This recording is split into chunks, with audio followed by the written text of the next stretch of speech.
What's going on, family? Yes, we are in the building. All right. And this is what's going on. What's going on is the intellectual relationship podcast. Well, soapbox. I'm sorry. Intellectual relationship soapbox episode 2. Okay, y'all see the topic: superficiality versus realism. So I have two incredible ladies up here. I have Sister Goddess. I also have Auntie Debbie up here. You know what I'm saying? So I'm gonna let them rock out and just tell what they think about superficiality versus realism. You know what I mean? Is there times where, you know, we don't understand what superficiality is, or we don't understand what realism is, right? Like, I think that is a big thing in society, and it's a big thing in how we deal with relationships, and just how we deal with the world, you know, as we know it. So, Sister Goddess, I'm gonna let you take it away, and then I'm gonna let Auntie Debbie cook, and then we're gonna keep it going. Sounds good. So I'm just going to put a disclaimer that everything I say is my own personal opinion. It is not advice. However, I do feel that we present something different when we're in the dating world, don't we? We present ourselves as the best person available because the pool is so large. We have to peacock, if you will. And a lot of times we don't come into this as we truly need to be. And so that's why relationships don't work, because by the time you get to the point where you're living together, that's when you really start to see who they really are, and relationships fall apart. I agree, because I've been in several relationships like that, to where you start dating one person and then you're thinking that there's something totally different. But then once you let your guards down, then you let them move in with you, all of a sudden it's someone totally different. And you're like, what the heck? You are not the person that I first met. You gave me this one way of you. And now all of a sudden it's like, what the hell did I walk into? And you're ready to run. And it's too late. Exactly. It's beyond too late, because it's damaging mentally, emotionally, verbally, and in some relationships, not saying all, some become even abusive. You think that they're knight in shining armor, and then the next thing is like, oh God, what in the world did we just? Where did this come from? So I'm interested that you brought up that knight in shining armor, because that has been a topic of conversation this week, in which there are a subset of guys who do champion and try to be that shining knight in armor. What do you classify a knight in armor? Woo! For me, I guess it would be like a protector, someone who's respectful, stays consistent with being kind, being loving, being respectful, being mannerful, and not being a street thug, who some do have manners and some is just like, no, forget it. You just extremely ghetto, and you've been brought up without mother, father, whoever, but the streets raised you type of person. Now, to challenge this and to be fair, are you a woman worthy of being saved? Am I a woman worthy of being what? Saved. If you're looking for a knight in shining armor, that would classify a damsel in distress typically. Are you a woman that you feel is worthy of saving? Yeah. At least you should, if you have respect for yourself. Well, I'm just saying, you listed all these characteristics of what classifies a knight in shining armor. What classifies a good woman worthy of being saved? I would say one that's like serving God, one that believes in themselves, and one that has manners, well respected, and respects their body as well as their mentality, their mindset, and refuses to take anything less or acceptance. I posed the same question to the panel. What constitutes a knight in shining armor? Not a panel, I'm sorry, the audience. what constitutes a knight in shining armor, and what would you classify a woman that you would don the armor for? Mr. Best, what about you? Man, hey, you know how I give it up. I gotta I gotta let my guest rock. Got my man Rufus Truth up here. You know what I'm saying? Rufus Truth, what's going on? What you think about this conversation, man? I know you got a lot to say, brother. Let's get it. Hello to the panel, ladies. Intellectual soapbox. Yes, this is a big issue with the superficiality and realism. And we all know that the truth is, majority of women, and she asked the question of knight in shining armor, have a very superficial standard when it comes to finding a husband. And this is the very thing that backfires almost every time. Every time. So realistically is the realistic view of life is like a box of chocolates. You never know what you're going to get, right? So you got to take it one day at a time. We got to move with, hopefully that things will go our way. And we all going to have something wrong with us. Everybody got something wrong with us. Ain't nobody perfect. So that's real. That's real, right? That's realistic. Thank you. That if I'm going to be with this man or this woman, I know something's going to be wrong with him. It's just, do I beat him over the head with it? Or do I learn to live with it? Or if not, just stay away from it. And those are the type of questions that we as men and women need to be asking. Even those men are delusional thinking that there's good women out here. These women, ain't none of these women good, because all of them have something wrong. All of them need help in some type of way. Even men, we need help in some type of way. So it's the same to say when you're building a castle, a home, right? That you're not ready for the battle, that you're not ready for the stones to hit. And I digress. Okay. M3, man. It was good, baby. You know what I mean? Go ahead and cook. Now I'm gonna have my man Smitty go. You know how we do. What up, Best? What up, everyone? I'm just going to just listen just for a minute so I can try and play catch up. But you guys are cooking, man, and you guys talking about some good points, though. So let me just digest a little bit, and then I'll cook. Yes, sir. Smitty, what's going on, man? What you got for me, baby? What's good? I ain't gonna lie. M3 took my answer. I would like to listen a little bit more. All right, so Unless you can give me a quick synopsis of something, and I can rock off for that. But I don't know what to respond to be honest. Okay, so it's superficiality versus realism, right? So basically, in relationships, right? Do we know the difference? Do we know when we're being superficial or are we living in reality, right? Do we understand that difference, and do we understand what's going on with that? Or are we just prone to believe that our reality or our standards or our beliefs and all that is that really reality for us, right? You know what I mean? Or are we just really being superficial and really putting out some bullshit that ain't really real? You know what I mean? So that's really what it is.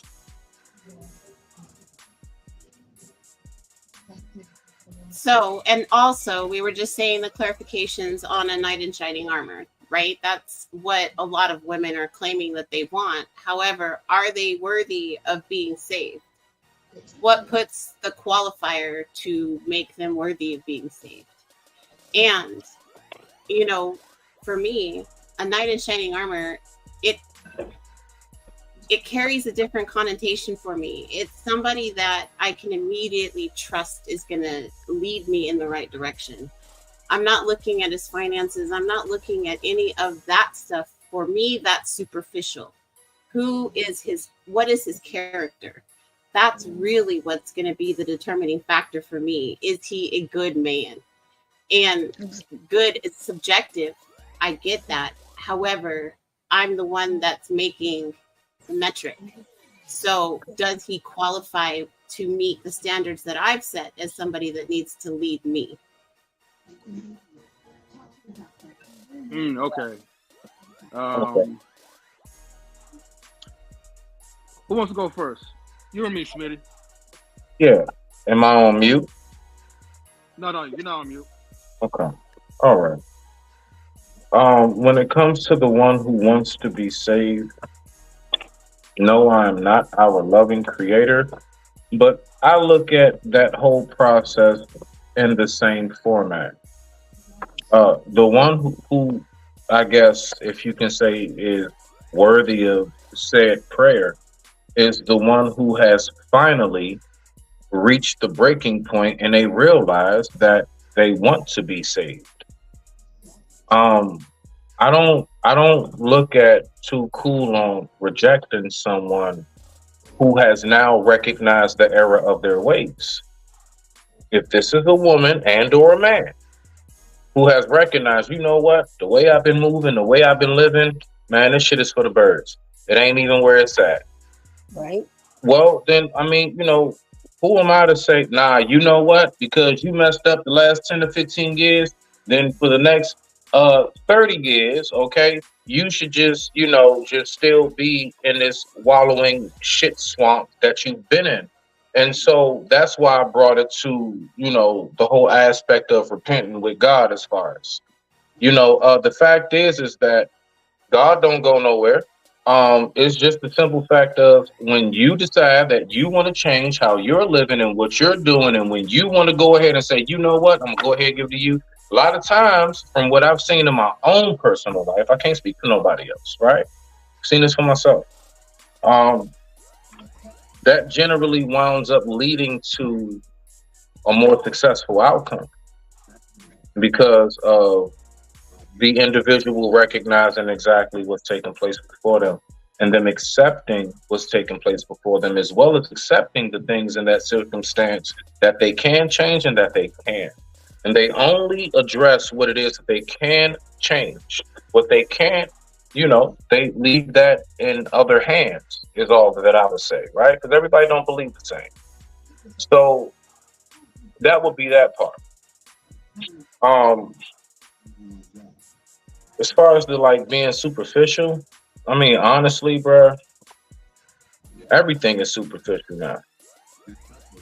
From the food, I mean, you know, the attitudes and the outlooks on life, things are superficial because the people that make whatever it is that we see around us, even the individuals themselves, they are superficial.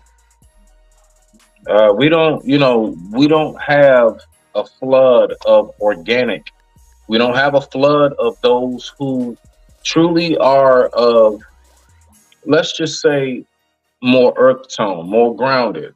So when you're talking about being superficial, I mean, can you flex? Can you have you a nice life and have things fancy? I mean, shit, I have quite a few things around me fancy, but uh, the headspace in which that we are absorbing this information and energy is coming from a very, very deadly and dark place, and that is social media. Yes, I have social media myself. I got IG, got Facebook, and shit like that. But I do recognize the poison that it slowly leaks into the mind of people. So, I mean, when you want to talk about like being superficial, yeah, of course, because everything that's put out there in front of us is not what it is. From a filter, from a CGI graphic, AI, you name it, nothing is organic. Nothing is manually handwritten, drawn out, nothing anymore. So, what do you think is going to be the reflection of the people that consume said products? They're going to be fake as shit too. I digress. My mic is muted. Rock out. Oh, okay. That was definitely well said. I'll just be simple on this one. When it comes to superficial relationships, and Smitty, you did say a lot or whatever, so that's not much I can really say much about it, but just say like, look, unfortunately, it's gonna continue to be in that cycle because the authenticity, you know, is not there. Everything is at your fingertips. It's like you're living life on easy mode, depending on who you are and what resources that you have that you know how to utilize. I mean, I used to kind of think like, okay, this would have been like one sided, where like, with social media and all that, favors more like in women, but it favors in both parties. It's like you go see somebody like maybe like at a public like area, where at one point you just approach a person, cold approach, have a conversation, see if you're vibing, and maybe get the digits or whatever. But it's like if you have like social media, like I don't know, like those dating apps, you really don't even need to approach nobody like in person. You just go ahead and swipe left, swipe right, or whatever. Present yourself to be the best or whatever, and hopefully like you have those type of conversations.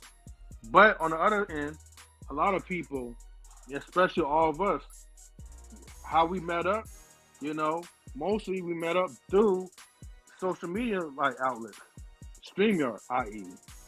You know what I mean?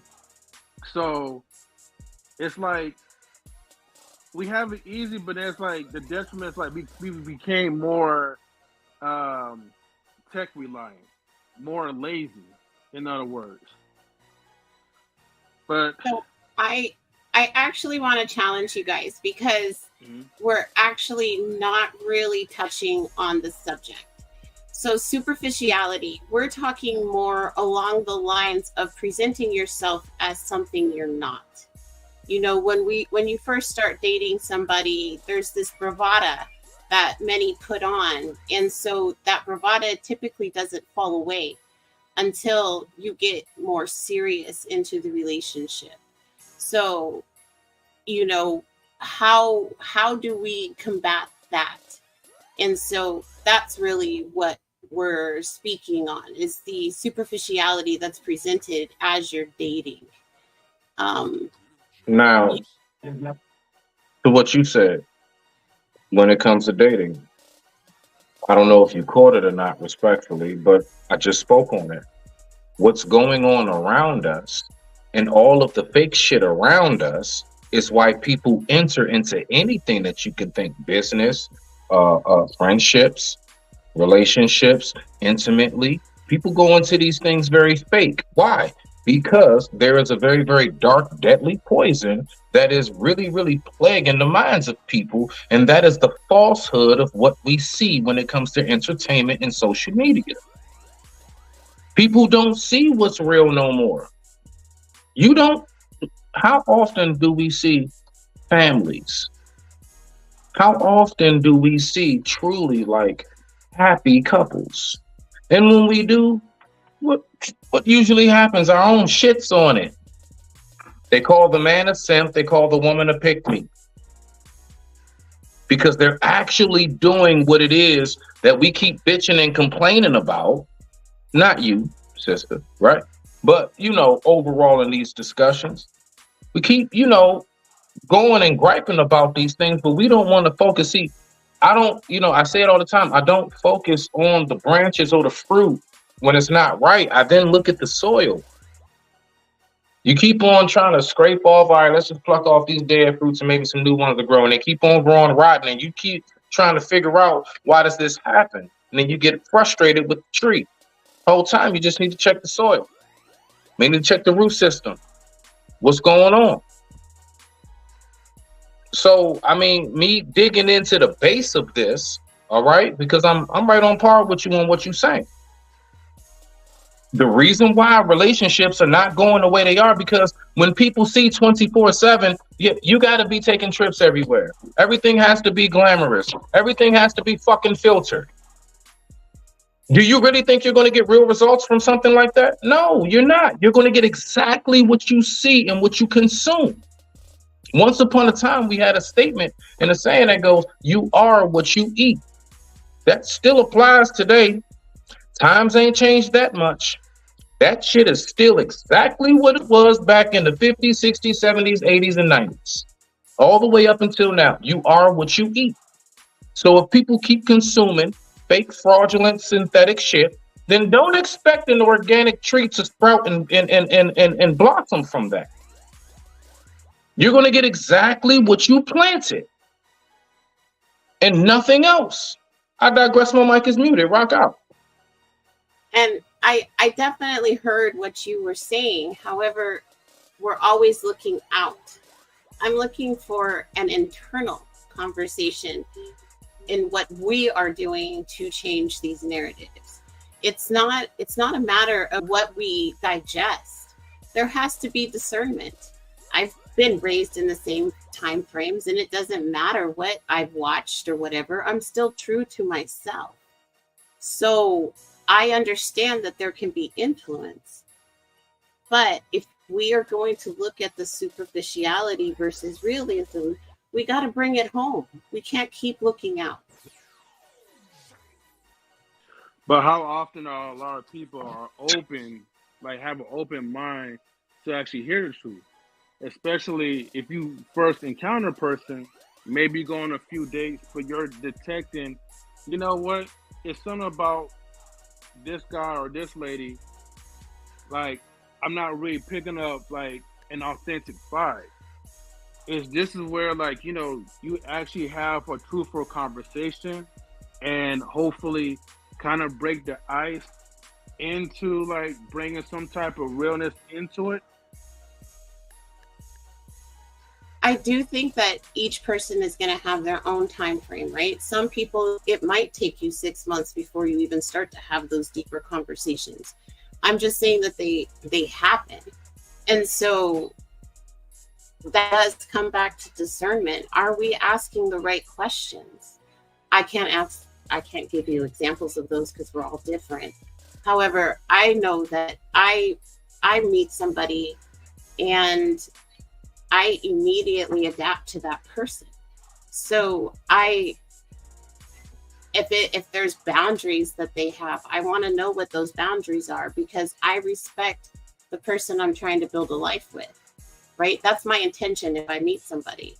And so I'm asking those qualifying questions. Where is your line? What is going to be a no-go for you? That falls back onto me. If I'm wanting to build a relationship, I have to set the groundwork. And let's be honest, a lot of men are not going to have those conversations right away. And I can give that to them too. It's my job as the woman to show them how to love in the way that works for me as well as them, because it's about us. So we have to have those more hard-hitting conversations. And that falls into the realism. I don't, versus the superficiality, which is what society has placed the heaviest burden on the man. You guys have to have a fat wallet. You've got to be over 6 foot. You've got to have 6 figures. You've got to drive a certain car, not the off-brand car. It's got to be name brand. There's all these qualifiers that we as society and women have placed on men. And I don't think that's fair, because where are the qualifiers for the women? I get what you're saying, but it's like, and like I said, I don't I disagree don't. with you. I don't. You say you don't get what you're saying? No, not at all. Well, what I understand where you're coming from is that, like, you're saying, like, the pretty much society's, like, attributes of, like, peacock. Because that's the same way where, women feel like you got to wear the glamorous makeup, or you got to get the best hair or weave or whatever that, most probably will put on, or look in a certain type of way. But I mean, that's where we put the roadblocks on ourselves, because like this is like what was programmed, Now I'm not telling men like, okay, like you gotta get all these things right, just to like try to get into like a superficial type of relationship. But most men is gonna have that notion of like, all right, if I'm gonna play this numbers game, I have to get these things in order for me to bag the, I guess the top qualifying type of women, the baddies or however they want to call it, and then it leads into like not really having, the time of actually building something real, because you haven't started off being real. Same thing for women that gets into these superficial relationships, If it's just more of like, hey, I just want to get the top tier, and I'm not really trying to get to know the internal attributes of this person, I mean, that's where like we're going to constantly get stuck in these type of relationships. But if you're really looking for something that's real and authentic, I mean, it's going to have to come down to a line of like pretty much knowing what you like, what's your boundaries, and what are you willing to accept. You may not even be able to get that qualifying top person or a top tier or whatever, or get all those numbers, you know. And that's something that you have to kind of be okay with it with yourself, and ask yourself, hey, you know, am I willing to go through that route in order to find someone that's going to truly love me for me, or that I'm going to truly love? If that makes sense. Got you, got you, got you. Let me give a shout out real quick to everybody. I'm gonna pull up in the chat. You know what I mean? I'm gonna get to Marcus. Shout out to Daryl Long. Shout out to Lady Phoenix, Simon, Big Rick Slaps, Mr. Tika. I see you in the building as well. Salute to all y'all who pulled up. So Marcus, man, go ahead and cook, man. What's your perspective on this, man? And then I'm gonna share my perspective. And I'm gonna go to Smitty because I know Smitty want to say something, so I'm gonna go to him. You know, I just want to say shout out to everybody. Hope everybody had a really good, safe, happy Thanksgiving. If you celebrate that, or you just, you know, are thankful for anything. You know, and shout out to Mr. Best and everybody else who's on the panel who's speaking and stuff. But, you know, as far as like when it comes to superficially, like a lot of this stuff that people expect, you know, it's all expectations, but because there's a sense of entitlement, what comes with it. Because I heard like the lady earlier, like saying, correct me if I'm wrong. You said something about looking out and vetting or looking for those like green flags or red flags in a certain type of way. And you know, it just comes down to the same for us as guys, because we also like look at who we're dating, how they move. But it also depends like the type of guy you're dating, because the boundaries for one man can't be different for another man you're dating, you know? Some could be okay with this, others are not okay with that.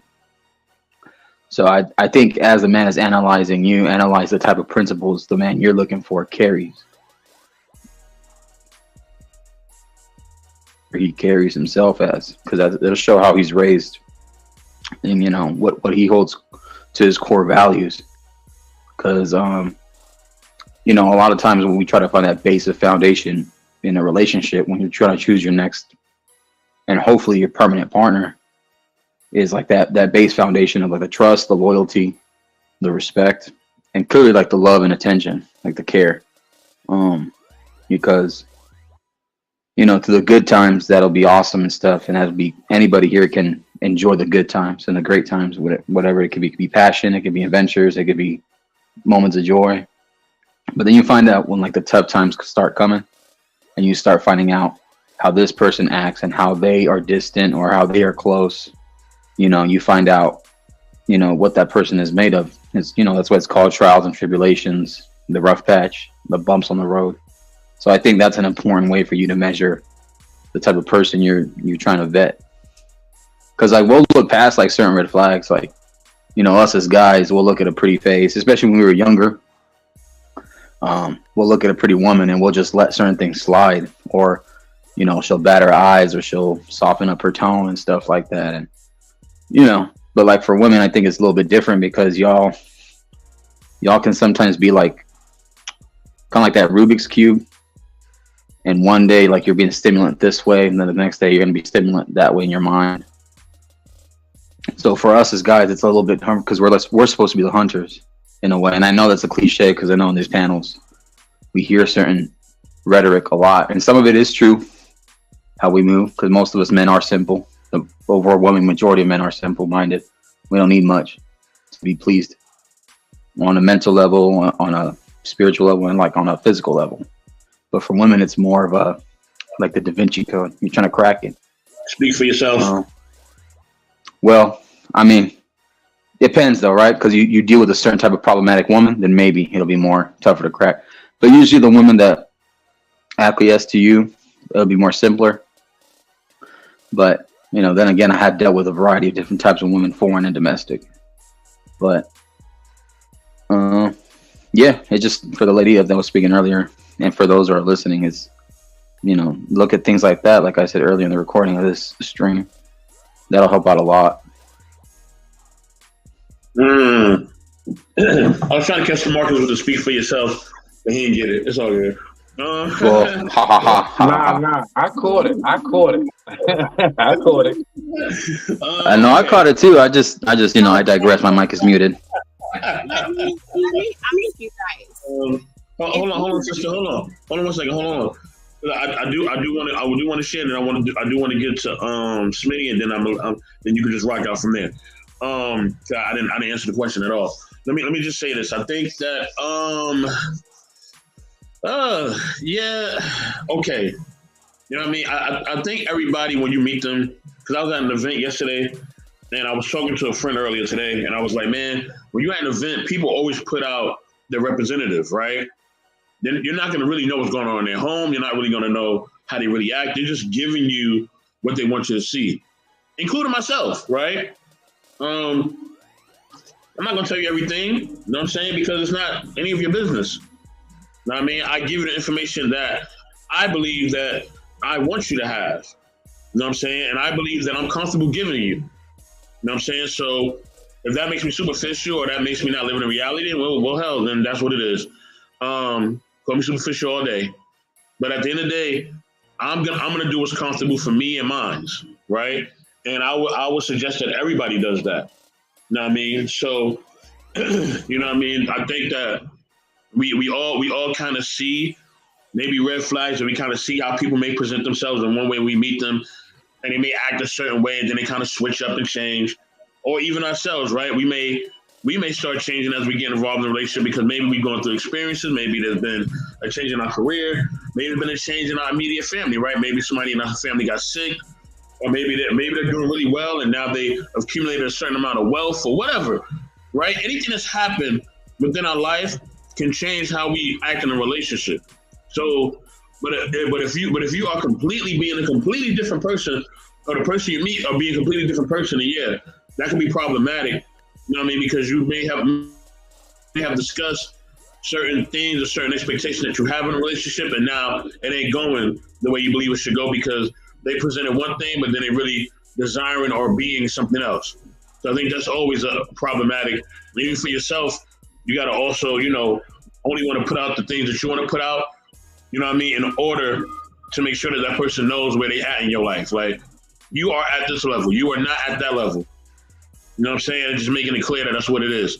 Smitty, go ahead and cook, man. Then we're going to go back to Goddess.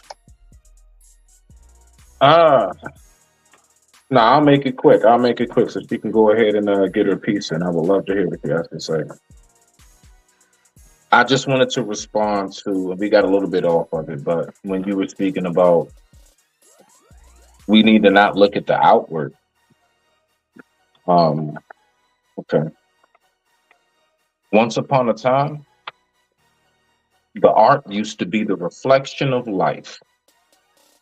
Now, I think it's very clear that we all can see life is the reflection of the art. So if you don't want to look at that, if you want to ignore that, I promise you, I don't care how deep the discussion you have on the topic, it will all be in circles. And there will be nothing accomplished because you're not focusing on something that is very key rooted in as to why everything is taking place, right? Now, if you look at the fact that nobody actually wants to really be themselves. A lot of everything that everybody does is really truly based around what they see, the image of everything else, even down to how we talk, what we would say. You may want to acknowledge it or not, but a lot of how you respond in your whole people-pleasing aspect, that has a lot to do with society. The way you don't really want to just say it. You know why? Because society got you even by the balls. Because that's really truly how a lot of this works. I mean, it shouldn't be that case, but that really truly is what's going on. Now, that's something that I personally will not ignore because I have noticed personally, just myself, just little old me, I've noticed that when I take time to actually acknowledge those factors and to ask to why this fruit is not bearing good fruit, I mean, this tree is not bearing good fruit, actually, I'm now being able to make something that is now edible and tangible because things are actually starting to come into perspective. I'm actually starting to see truly, okay, bet I'm seeing behind the stage. You keep trying to like just not recognize that there's a table underneath that hat that the rabbit is pulled out of. Now, I'm just going to keep going back to the root and the key core of the aspects of what's taking place around us. That's not something ever I will ignore. And with that said, I digress. My mic is muted. Sisters, on you. So I would just like to share that everything that I talk about, I implement. I am not presenting something just for the sake of a podcast. And everything that I believe has landed me in a relationship. So what I'm speaking is may not be common, but it is not false. I give great audience to the fact that people have a different belief system. And we all have a basic principle on what we utilize to survive. I've adapted mine. And I believe that adaptation is necessary in order to get the relationships that we're wanting. And that means you have to be your genuine self. I can't come in superficial. And I don't mean with regards to wigs and everything of that like. I mean me, myself, and my character. So you get full honesty from me from the gate. Did I share a picture that I wasn't supposed to? Yes, I did. And if they get upset, I need to own that. They have every right to be upset with me, but I am honest, and I am going to be honest because I believe trust is earned, not just given. So there is a realism that needs to happen in the beginning of a relationship, and everybody's interpretation of that is going to be different. For me, I do believe in honesty, complete vulnerability. I don't expect it from the man, but I give him the presence and the permission to be so with me because he also needs to know that he can trust me with his most vital secrets, and they're never going to go anywhere because that's what a true union is about. Okay, I kind of disagree with that kind of stuff, to be honest. Like 50%. Like, I don't think a man should tell you every single, damn thing. I think certain things or certain conversations that are levels and tiers. Some conversations for the man is that with his father or his uncles or his brothers, and it'll stay there, kind of like the barbershop. And certain conversations you'll acquiesce and you'll be qualified to have with your husband and partner at a certain specific time. But certain things you probably shouldn't be allowed to hear or know. I appreciate your viewpoint. However, the man that I'm currently dating does not share it. There are men that agree with me. And so it's not that he has to share anything with me. He just knows that he is able to. So there's a difference. But do you overall have an issue because he doesn't go up to you and tell you certain things? No, he gets to set that precedent. I'm just providing him the space in which he can, because men carry so much as it is. There has to be a space in which he can take his armor off, where he can feel protected and take a breath. That's my job. Okay. But you have no problem, though, if he does that and has those talks with other men, or let's say, for example, if his mother's still around, he'd have that talk with his mother instead instead of having it with you. You don't have any issue with that, right? I can't dictate who he chooses to share with. No, that's not the question. That's not the question, though. I just simply asked, you wouldn't have that issue, though, would you? I was answering your question. It's I a would simple not. yes or no, though. It's never going to be a simple yes or no with me, my guy. Never. So you do have I an issue. no. I go ahead, soapbox. You take. Okay. Okay, no, okay. I get what you're trying to say. Basically, overall, you're saying you just want to be the safe haven for your man. So whatever he has in thought that he wants to share, he could always feel comfortable to share whatever information, whatever feeling or inclination to you, right? Yes. Okay, I get it. So even when it comes to I'm like, saying, hold let's on, hold say, on, hold on, hold on, hold on, hold on, hold on, hold on, hold on. Number one, y'all know how I give it up. All right? Don't disrespect nobody on here. All right? You know how I give it up. You know how I give it up. Let's not do it. Let's not do it. I'll shut the whole shit down.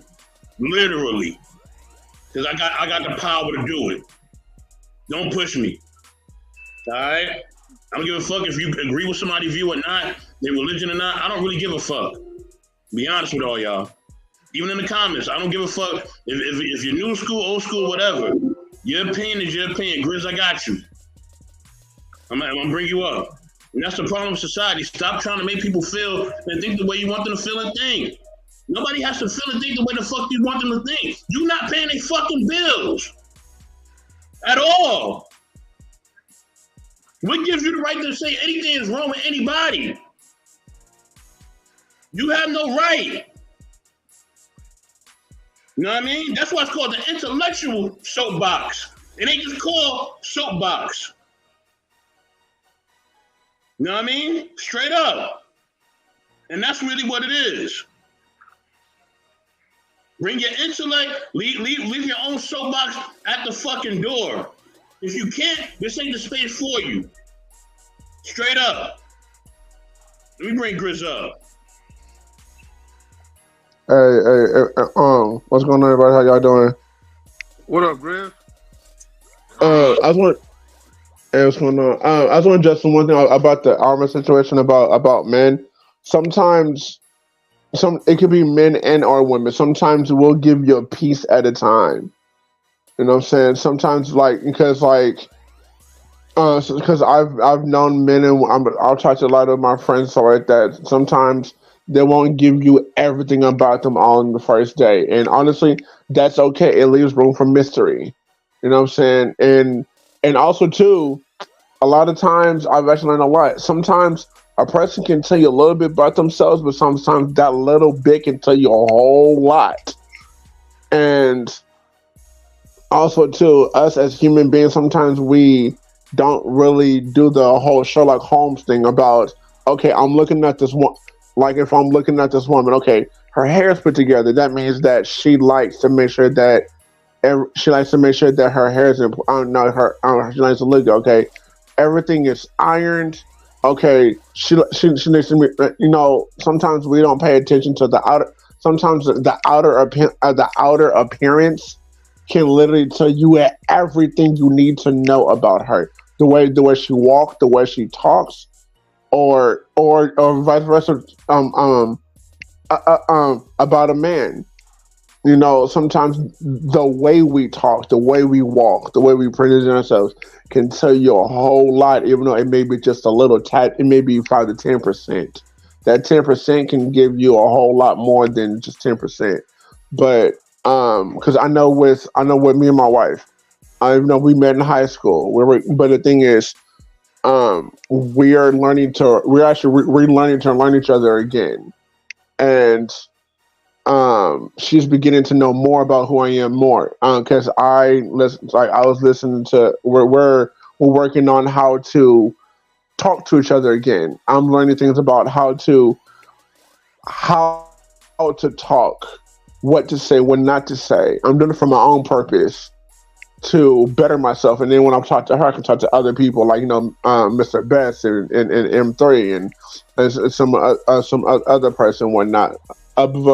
Sometimes we talk to men and women. It's okay to have a really good vocabulary.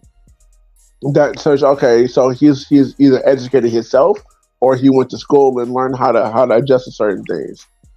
but sometimes in a relationship also too, we can be so prone to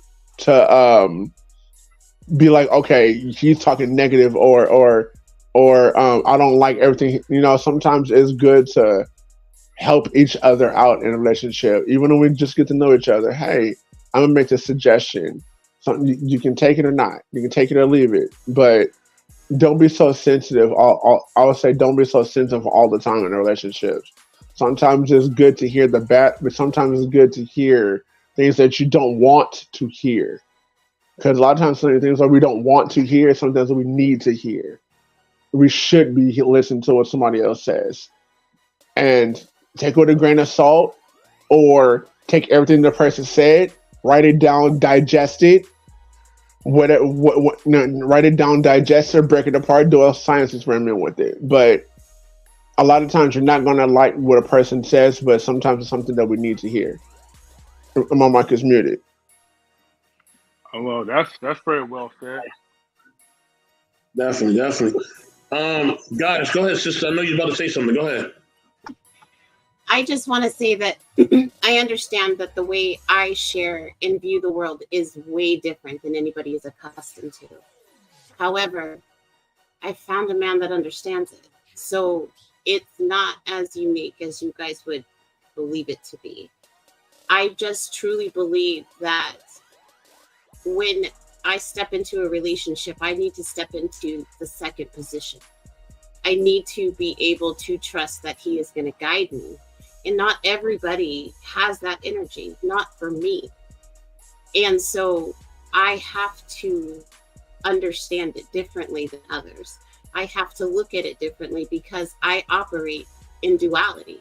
I look at things from both sides before I try to make my own judgment. I try to put a little bit more logic before my emotion. And that is not typical of a woman. However, that is who I try to be.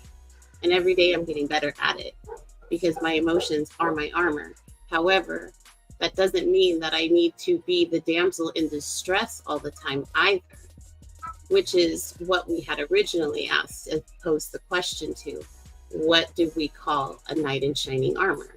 Because that's what people are looking for. I mean, I think a knight in shining armor is a person that I think it's a person that we kind of make up in our mind in a sense, right? It's maybe not completely reality because maybe not everybody can either live up to that standard or even be that standard, right? So, no, I mean, I think that we have to understand that even if that person will show qualities of the knight in shining armor, understand that they're going to show qualities. That doesn't mean that they're going to be like that all the time because they're human. You know what I mean? So they're going to have flaws. They're going to have different things that they go through or actually have to, you know what I'm saying, be around or process in life. So it may, at times, they may not be what you want them to be completely. It's the same thing with a woman that, you know, men are looking for that's completely submissive, right? She's completely submissive. You know what I mean? She's a Proverbs 31 or whatever you want to throw out there. And but even in that scripture, you know what I'm saying, the woman is not being lazy and sitting at home. So it says she gets up early in the morning and tends to the deeds of her household. But a lot of people like to twist that scripture, like they like to do everything else, but that's okay. But with that, right, nobody's gonna be completely something all the time. You know what I mean? That'll never ever happen. You know what I'm saying? So just understand that if he may show those qualities, but he's human. He's gonna F up sometimes. Just like a woman may be submissive, that don't mean she's gonna be submissive all the time. She human. All right. Sometimes she gonna question you. Sometimes she's gonna, you know, she's gonna want to know certain things. And she's an adult. Like, you know what I mean? I'm not looking for a woman to be a child. I'm looking for her to be an adult, a willing participant in a relationship. I'm looking for her to have her own thoughts, her own mind, and her own values. And I'm looking for her to merge with me and we become one, right? I'm not looking for me to be the most dominant and then all of a sudden she just bows to my will and then that's it. Nah, I'm not looking for a dog or a slave or a puppy or some shit like that. I'm looking for a partner. You know what I mean? I'm looking for somebody if I'm a superstar, I want another superstar with me.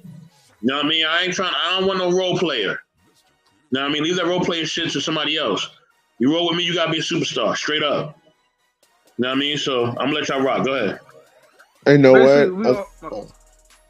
I was gonna say, basically, we all have an expectation of what we want ideally, but we just know realistically, it's like they could only provide so much that we could be, content with. So, no matter who you're looking for or what you're craving for, you're never gonna get that perfect 10. You're not gonna get 100% out of a human being like a robot. You know what I mean? So those things usually exist like in our own fantasies, but that doesn't mean that you're not gonna find anyone that's come close to that. But I agree with you. I mean, we're not looking for nobody that's that's gonna act like a slave, for us, or be like a robot. We just, if anything, at the bare minimum, I think most people just really want somebody that's gonna really be a ride or die type of person for them.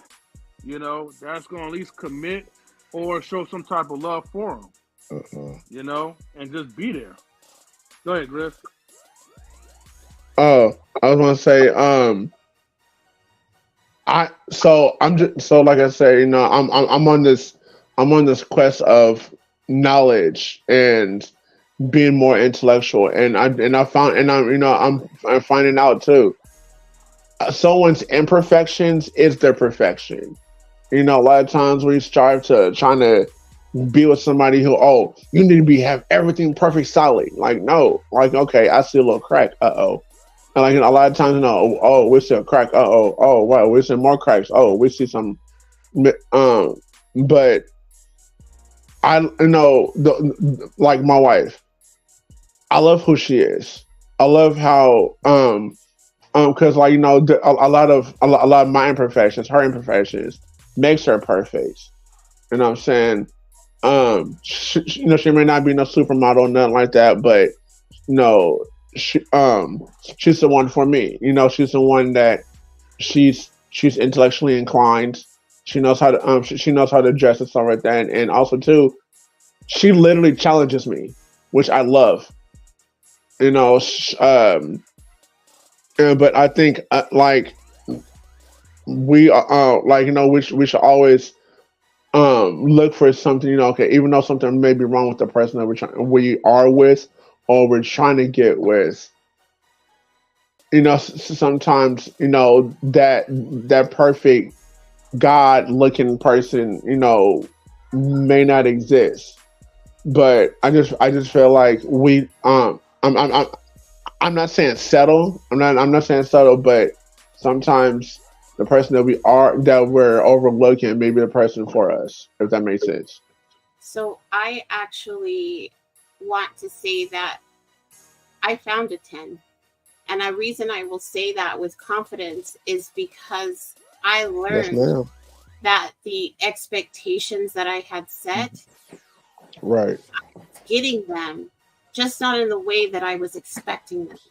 And so I learned to appreciate loving coming from a different angle, because that's where a lot of problems lie, is we are looking for a rose and forget that there are other flowers in the garden, and I've just learned to appreciate and accept love in the way that the man can provide it.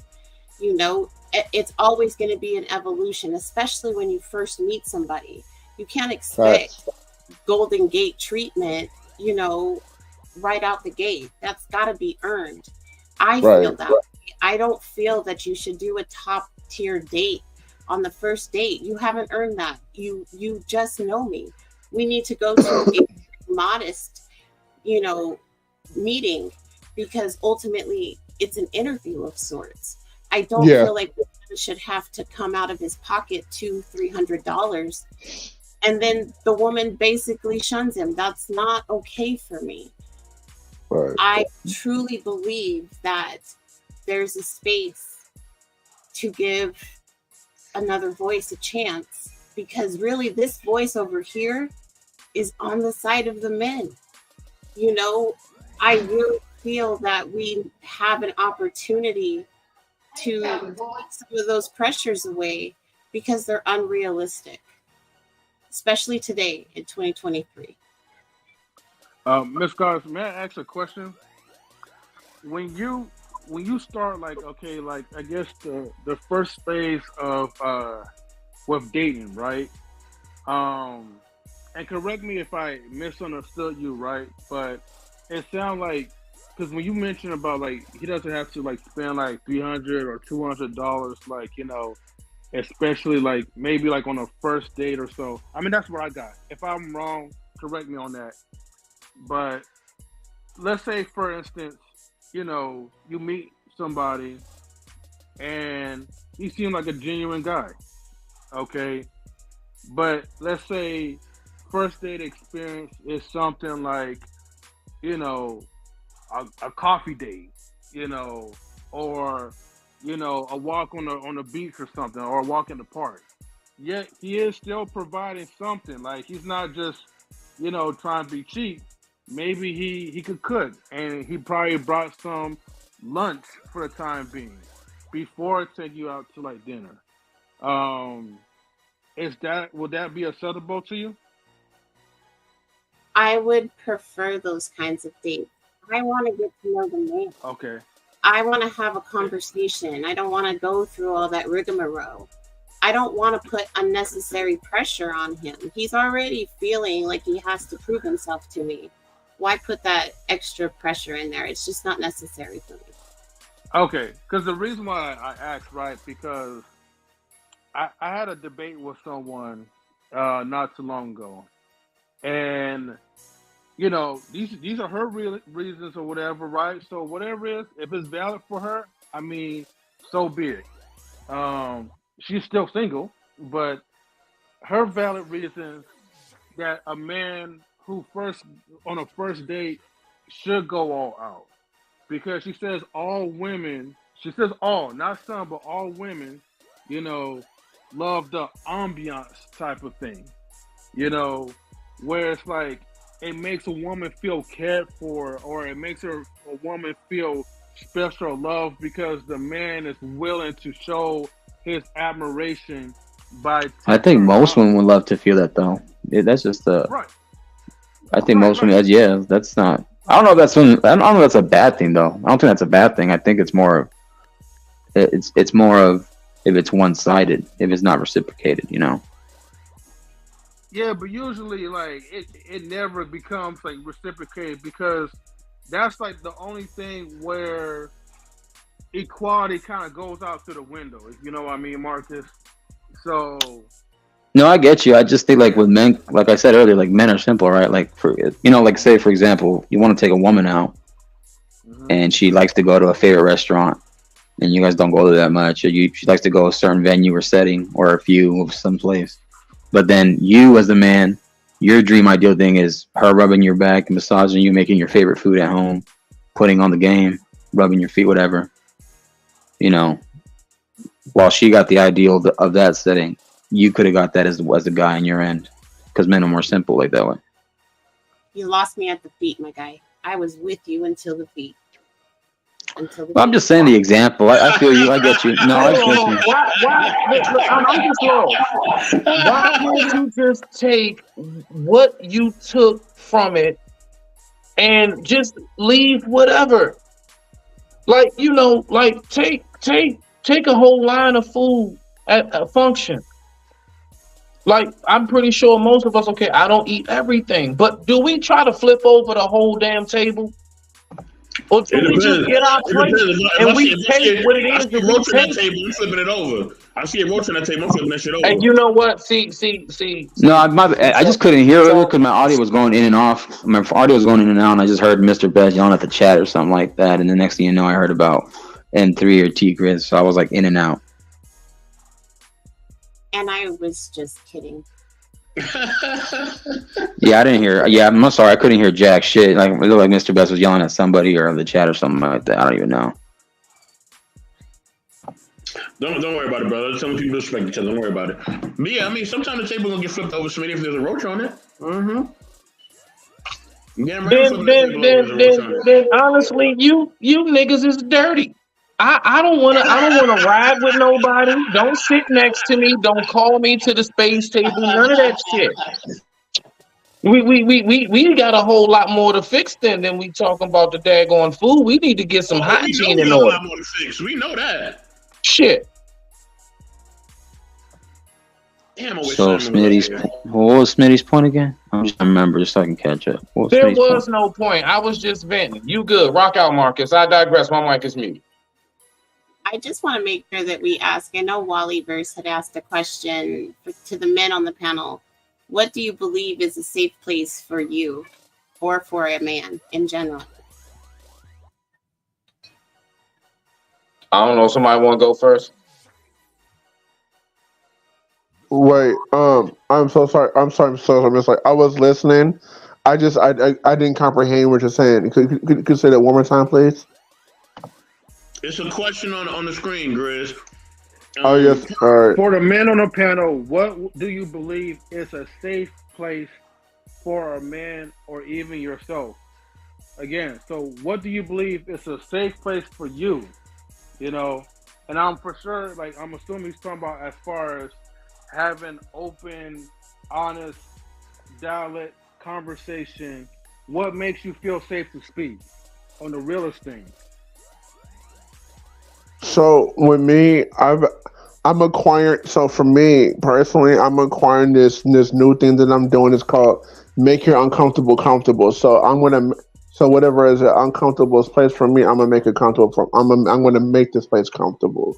And I'm gonna work my way into making things comfortable for me and the person that I'm with. So we can be at a restaurant, we can be at the house or around certain other people. I'm gonna just speak the way I want to speak and tell you and just gonna tell you what it is and I'm just gonna just do and basically I'm just gonna just do me and let you hear what and just let you hear what I have to say. But basically, I don't really believe in making in like creating a safe space. I'm just gonna just make the safe space where I'm at. If that makes sense. Okay, so okay, so you don't have an ideal safe space. You're just gonna create one. Okay. I would say for me, an ideal safe space for me is a space where I'm able to really share my emotions. You know what I mean? I can quietly listen and actively listen with someone, and you know what I mean. And we don't. There's no judgment. You know what I'm saying? It's only us just sharing perspective and sharing ideas, and trying to help each other to grow. You know what I'm saying? So that'll be a safe space for me. Anybody else can rock out, whether it's Smitty, Ruthless Truth, anybody else I can rock out, or Marcus. I haven't heard anything from like Ruthless Truth. Are you still here? I don't know who's answering. I can go. I don't know who's answering. Go Just ahead. like you, Smitty, go ahead. All right. So where's a safe place? I'm gonna be honest with you, Brody.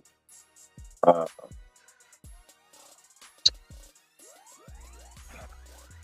I'm gonna just give my answer, okay? Because I was trying to think to go the safe route, but I'm gonna give my answer. My answer is anywhere that is not around another person. I'm just be honest with you, bro. Like that Yeah, really room. is something almost like how like wolves and elephants and a few other animals do. You know, when they're getting ready, you know, an elder or a sick one, when they're getting ready to, you know, pass on, they usually just go off to themselves. They don't like stay right there with everybody. They go off to themselves. That's just something that they do. That's a solo mission. So, I mean, me personally, like, and now I'm trying to be brief.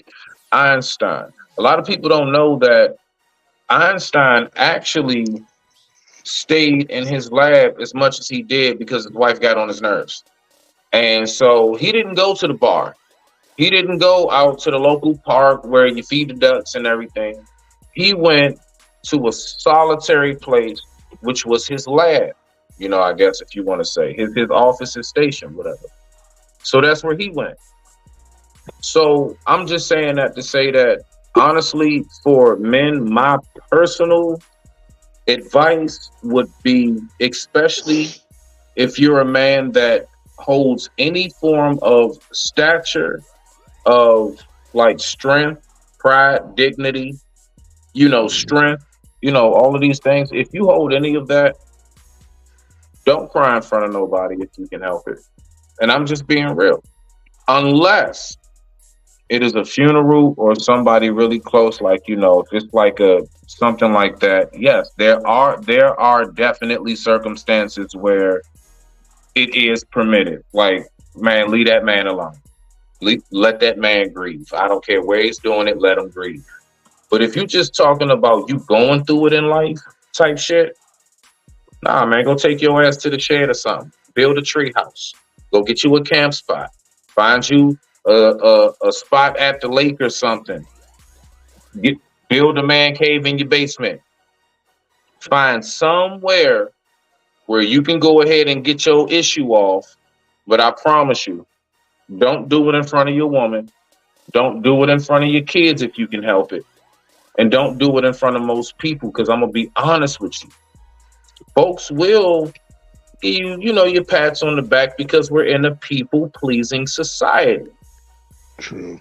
But True. I promise you, they see the cracks in your armor. Oh, yeah. Just like that boss on the game, they now see that red spot where you're supposed to hit. Street Fighter. I'm telling you right now, just don't do it. And it's really, truly for the preservation of your, like truly, I'm going to tell you, your image. So, yeah, I digress. My mic is muted. That was eloquently put. I didn't think about that. Yeah. Yeah, It's interesting because I think it's interesting. Go ahead, Marcus. You was gonna say something? No, I thought I lost my audio because I thought Mr. Best was going to say something. So that's why I got cut off because I thought I lost. You clear. Like, again, like I kind of said it earlier a little, but it's like certain things, like Smitty said in examples, right? Like certain connotations of events. It's cool to cry in front of your girl. Other times it's like the dad can be there, and maybe like, because it's like some things that between men will understand more than the opposite gender, and it's not to divide or build like a space between. It's just more of a boundary and a limitation, like a certain understanding that the father will understand because maybe he went through the same thing, or an uncle, or a brother, or a significant friend.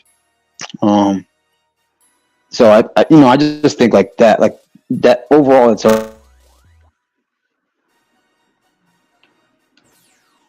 in a place of peace. But if you can share that hobby or that passion you have with somebody and they're cool with it, or they introduce you to something they like and you both like it, that can be a place of zen and tranquility.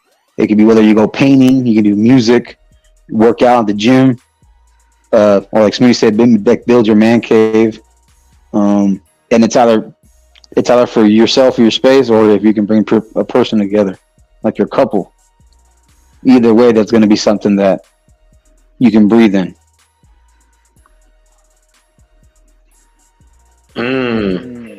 Okay, I would say for myself, right? Like, I want to be able to express whatever emotion I want to express with the person I'm with, as long as I'm not being destructive, right? Whether it's crying, whatever else, and whatever time I want to do it. And they have the same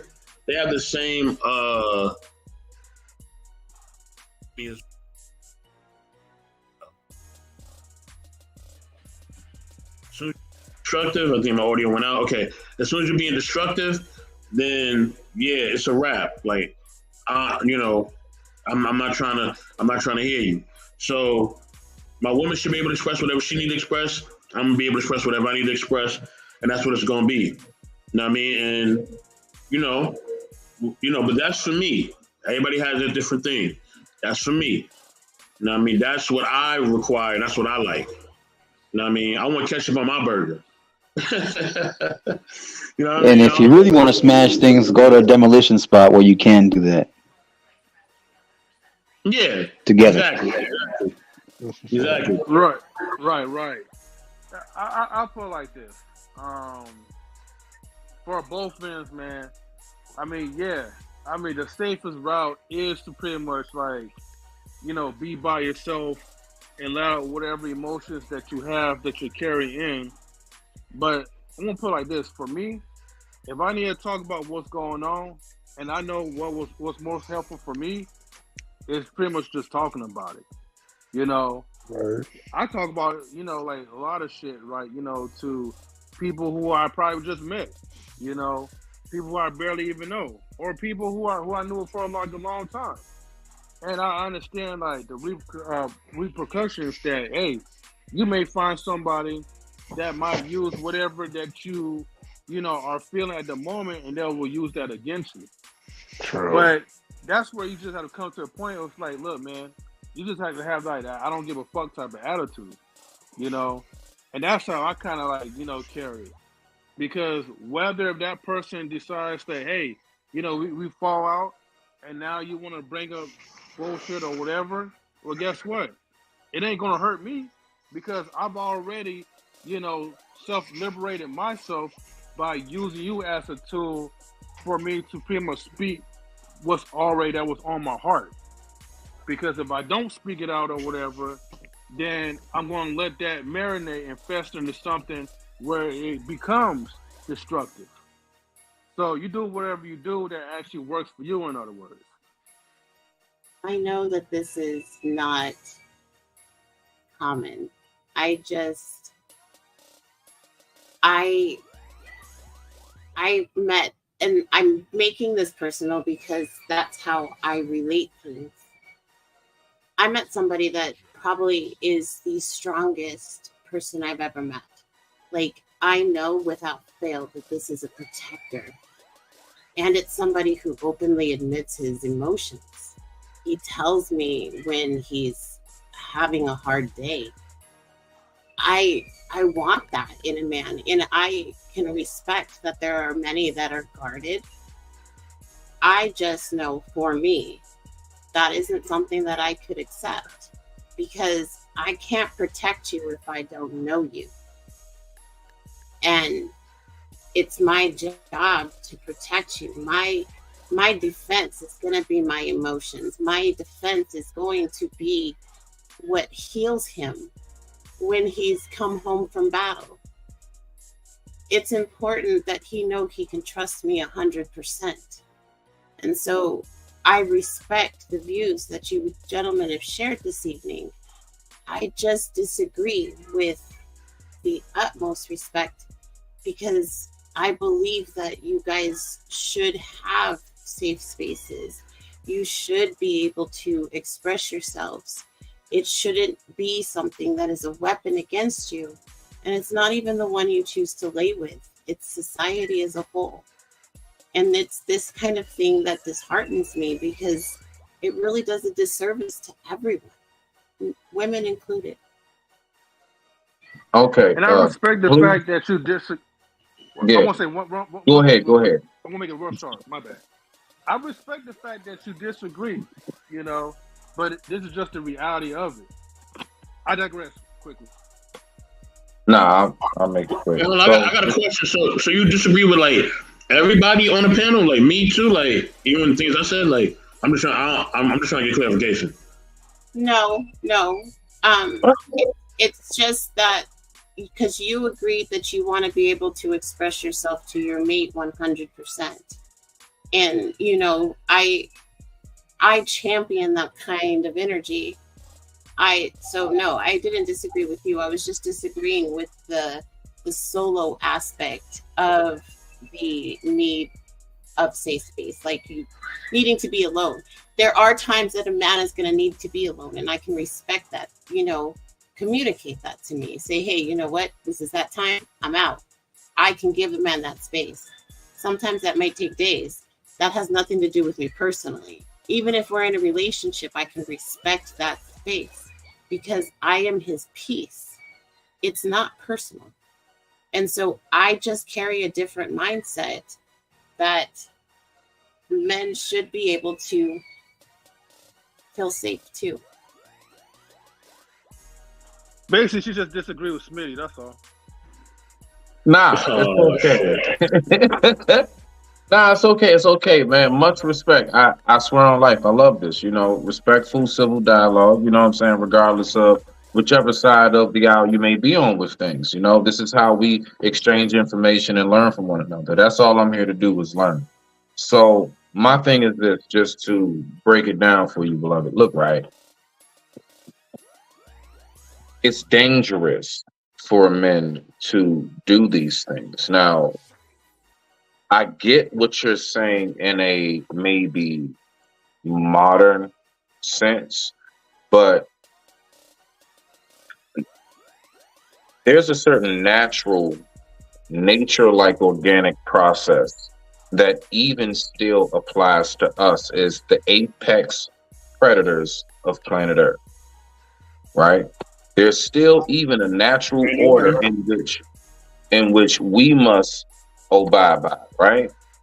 So there are certain things that even male eagles do when they're shedding their feathers. They go off to themselves. There are certain things that male lions do when they're going through a certain process. They go off to themselves. Silverbacks, you name it. There are a lot of species where you will see that there's a separation when it comes to the men and when it comes to the rest of everything else. And that is generally during a certain process. There are certain processes that men are going to go through. It's not about fluffy. It's not about, oh, I wish everybody can make it. No, I mean, that's all right. That's cool. I mean, I get it. And honestly, I mean, it's you being a woman saying that, I don't see anything wrong with that at all, because in my personal opinion, that right there is a woman's response. That's a woman's response. There was nothing wrong with what you said, but what I'm trying to get you to recognize is, as a man, there are just certain laws that we must abide by, because if we don't, I promise you, we will be overthrown.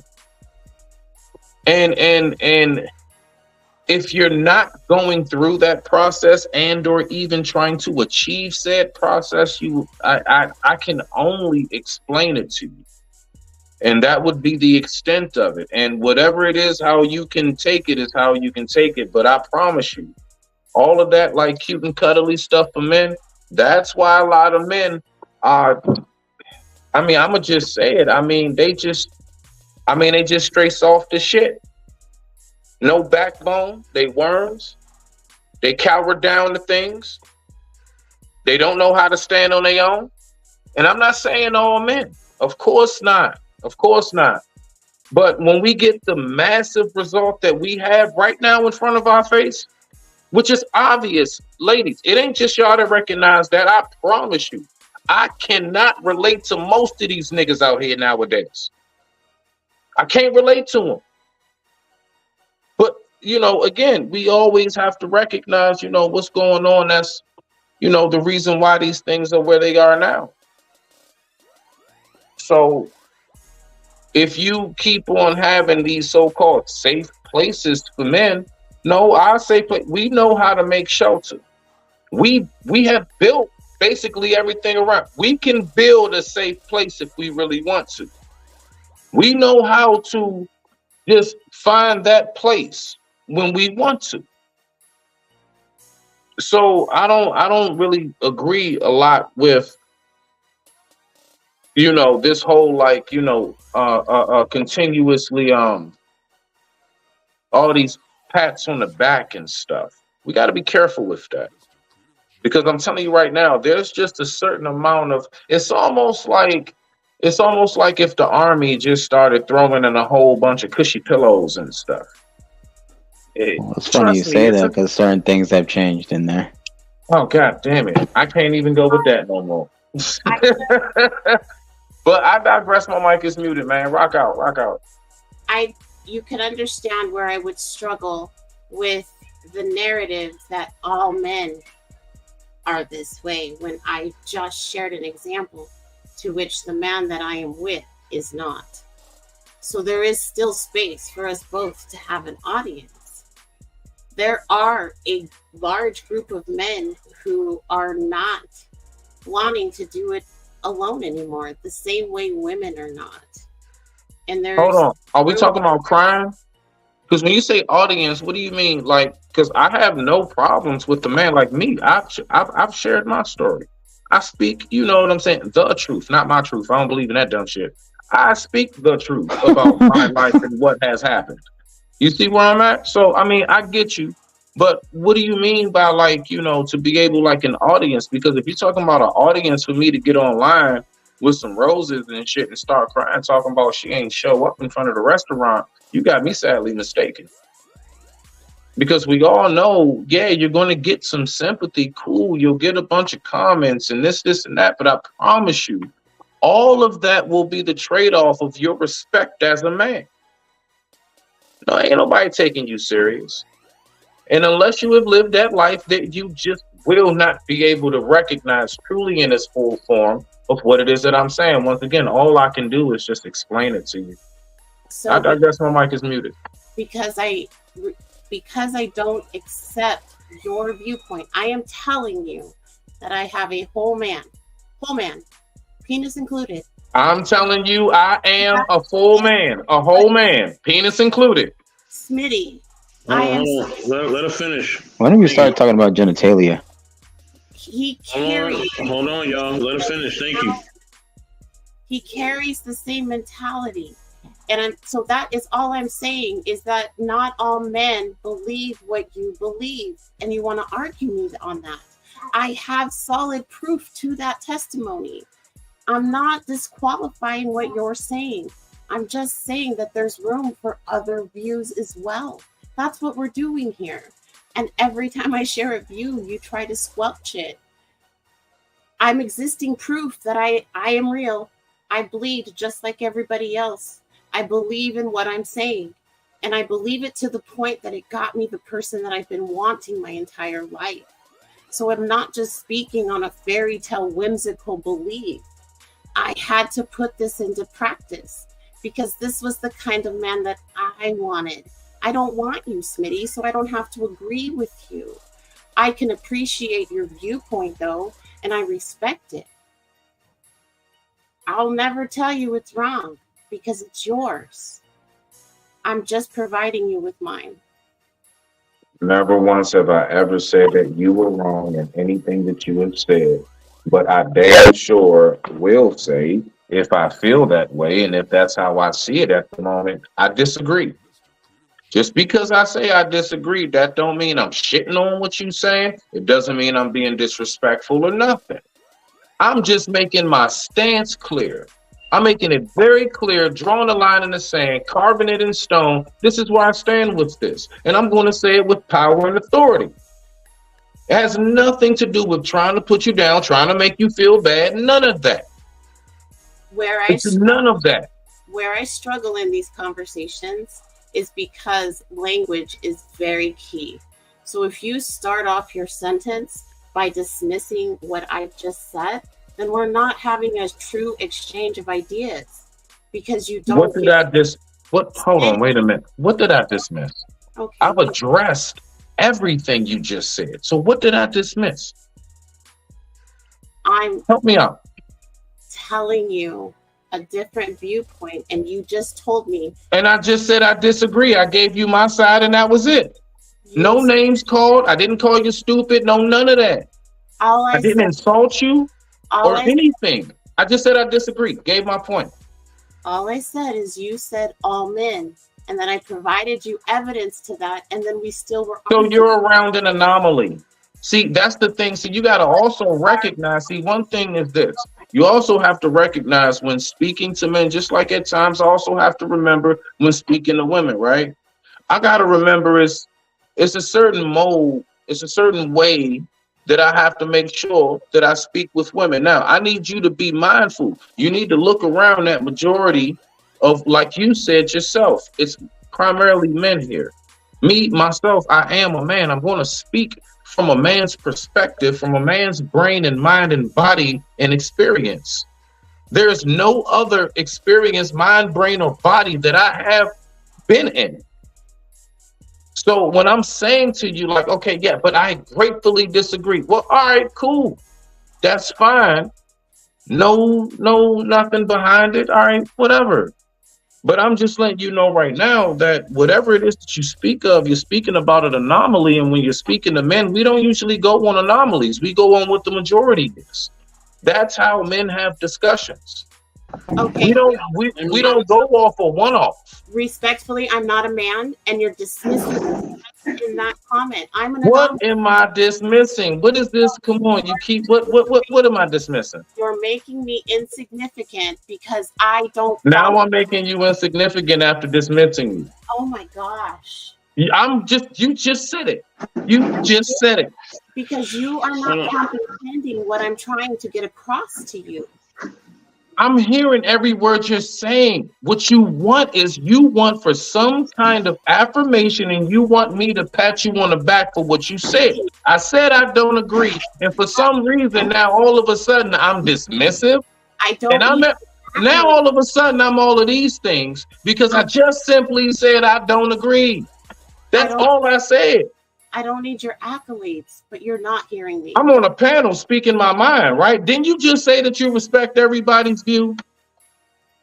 Now you're saying I don't need your accolade. Hold on, what are we doing tonight? Because I listen, I promise you that. I'm your tape reporter. Let me say this. Please step in. So rock out. Please step in. Let me say this, right? I think that anybody who's in a relationship with anybody has somebody who's an anomaly. Right, you have somebody that is for you and not for everybody else, right? So she found somebody that's for her. You know what I mean? Salute to Twin, what up? You know what I mean? Salute to what's watching on YouTube. What's going on? You know what I mean? So everybody who's with somebody, you found an anomaly. You found somebody who fits into what you want them to be or what you desire in the mate. Right? They're not for anybody else. Maybe they could be with somebody else if they wasn't with you, right? That is a possibility. But for the time being, they are an anomaly because they're only with you. You know what I mean? Per se, right? Or unless y'all in a poly relationship, but that's a whole different topic for a different day. But, you know what I mean? If they with you, they with you. You know what I mean? That's what makes them an anomaly because they are with you and y'all have the same ideals and y'all believe in the same viewpoints when it comes to wanting to be in a relationship. Now, y'all may not agree on everything, but the fact of that y'all are pushing towards the same narrative and wanting to be with each other, and y'all share a lot of the same principles and want to be each other, that is an anomaly. You feel what I'm saying? So that's called the foundation. Say it again. That's basically like the foundation. That's the unity. Yeah, but even that is an anomaly. That's an anomaly, right? So your foundation is an anomaly. Your foundation is a foundation that is different for you than it's for anybody else. Even if me and you go to the same church, right? Let's say me and you go to the same church, Marcus. We believe in the same God. We read the same Bible. You know what I mean? We are in fellowship together, right?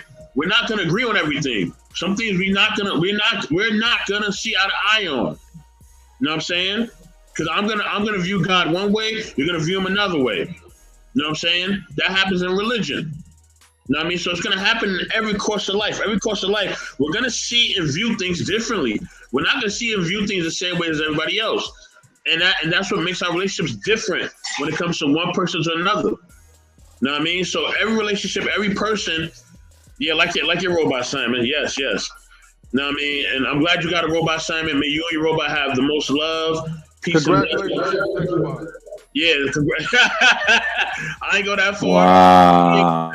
But at the end of the day, much love to you and your robot dog. With that being said, hey, it might be a robot dog. CSI. It might be a robot dog, M3. You never know. We thinking that's a woman. It may be a dog or something like that. We don't know. Now, with that being said, right? With that being said, Talking about artificial intelligence. Yeah, artificial intelligence, right? With that being said, right? Yeah, robot. I know, a robot. Salute to Dee Dee Taylor. I'm glad you pulled in, family. Salute to you, Dee Dee. Glad you up in here. Much love, sis. With that being said, everybody with somebody, that relationship really is an anomaly because, like I said, it's for you and for that person. So y'all can rock out, man. I'm gonna let somebody else share. Go ahead and do your thing. No, you know, uh, like I said, I appreciate the stream and I appreciate Mr. Best and the streams he holds because sometimes I can get a little passionate or sometimes tense. Because like some people, like you guys are making valid points. I think you guys are speaking past each other as well instead of coming to the correlation. Because like Smitty understands, but I think the other lady as well. I'm sorry, I try to remember your name, man. There's I don't know what you go by or how you like to be addressed. But like a lot of times too, like in most cases, I don't know if you heard it right, but like when men are vulnerable like this, it doesn't have to be your girl. It could be like your family. It could be a friend that you thought was close that could use this information and kind of throw it in your face or stab you in the back with it. So I think maybe that's where Smitty's coming from, and I get where you're coming from too, because I understood you the first time earlier when we kind of had like a little tense moment, I guess. But I already knew where you're coming from. Where that's like you're the safe haven. You're like that zen, that peace of mind in a way. It's just that for us as men, because we're on this side of our lives, because we walk a different life than you as ladies. It's just a fact. So like for us as guys, like we're careful with who. That's if we're not naive though as men either, because like sometimes we'll give the wrong loyalty and the wrong showing of that respect to sometimes the wrong people, and doing so we confide in sometimes the wrong people. So I think maybe that's also like an overall issue, and I appreciate you saying, hey, you looking at unfortunately the plight of men, what they go through or what you've seen and heard, because I'm not just talking about my life, I'm talking about other people's lives and what they've gone through as well. So I think that's probably just what's been happening between you and Smitty in this kind of back and forth. I will never claim to understand what a man goes through. I'm not a man. And that's why I can respect the opinions that you guys have all shared. It gives me insight. Every time I'm in these conversations, it only makes me better for the man that I've chosen to be with. Because that's my goal, is to ensure that he knows that he can trust me in and out of his presence.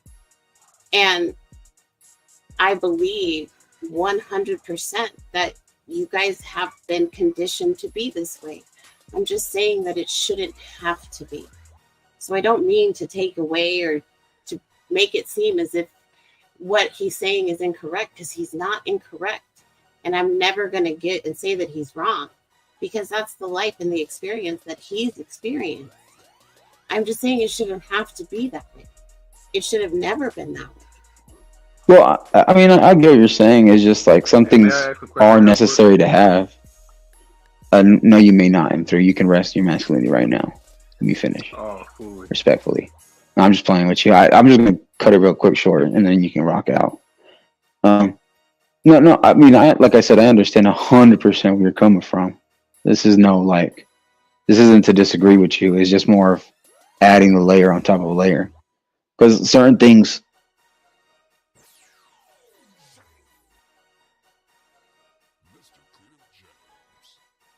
It's more of like when I hear people say, well, it shouldn't be this way, we also need to live in reality, and some things are meant to be in that said way. Some things are. Not everything, but some things are. Some things are to adapt. Just like you had to adapt and understand the man you're dealing with, he had to adapt and understand the woman he's dealing with. But other than that, that's it. I'm just really lucky he knows that I believe in fairy tales, and he doesn't care. Okay, so I just have like one last question, and then I'm going to fully digress, right? Probably from the panel, but salute KMA. this question is for you, and this is basically I just want to get a better understanding, Miss Goddess.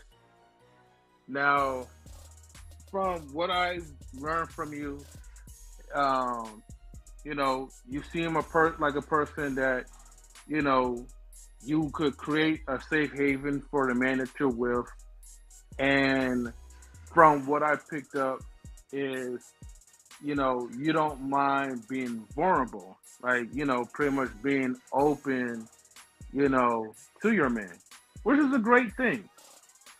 Um, I guess where I'm trying to get an understanding is like, are you only just open like just for like the man that you're with, or are you open, to other people, like friends and family, like when it comes to sharing like thoughts and feelings, or is it just only reserved for your man? That's part one to my question.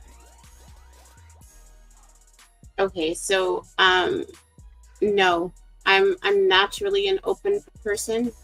I Okay. am actually learning how to rein that back in because it's been proven that I'm too open. I don't have boundaries in that regard. I'll share everything. So I'm learning boundaries now. Can you like give an So example, like more detail of that? I'm sorry, M3. I didn't mean to cut in like that. no, you good. Can An you? Is there any way you example. can like, yeah, like get more detail? Because like people watching in the chat, we're gonna be watching the replay. Like, can you dissect that more? Like Of examples of it, please. where I would be oversharing. Yeah, because I kind of said like a similar analogy where sometimes we'll confide in the wrong people or maybe too much to the wrong person sometimes, or maybe not at the appropriate time. So I'm very open in communicating that my first time was taken, not given. Um, I will talk very in depth about the fact that I have twins and they were also not something that I consented to. I don't have a problem talking about these struggles of everything that I've been through because they made me who I am today.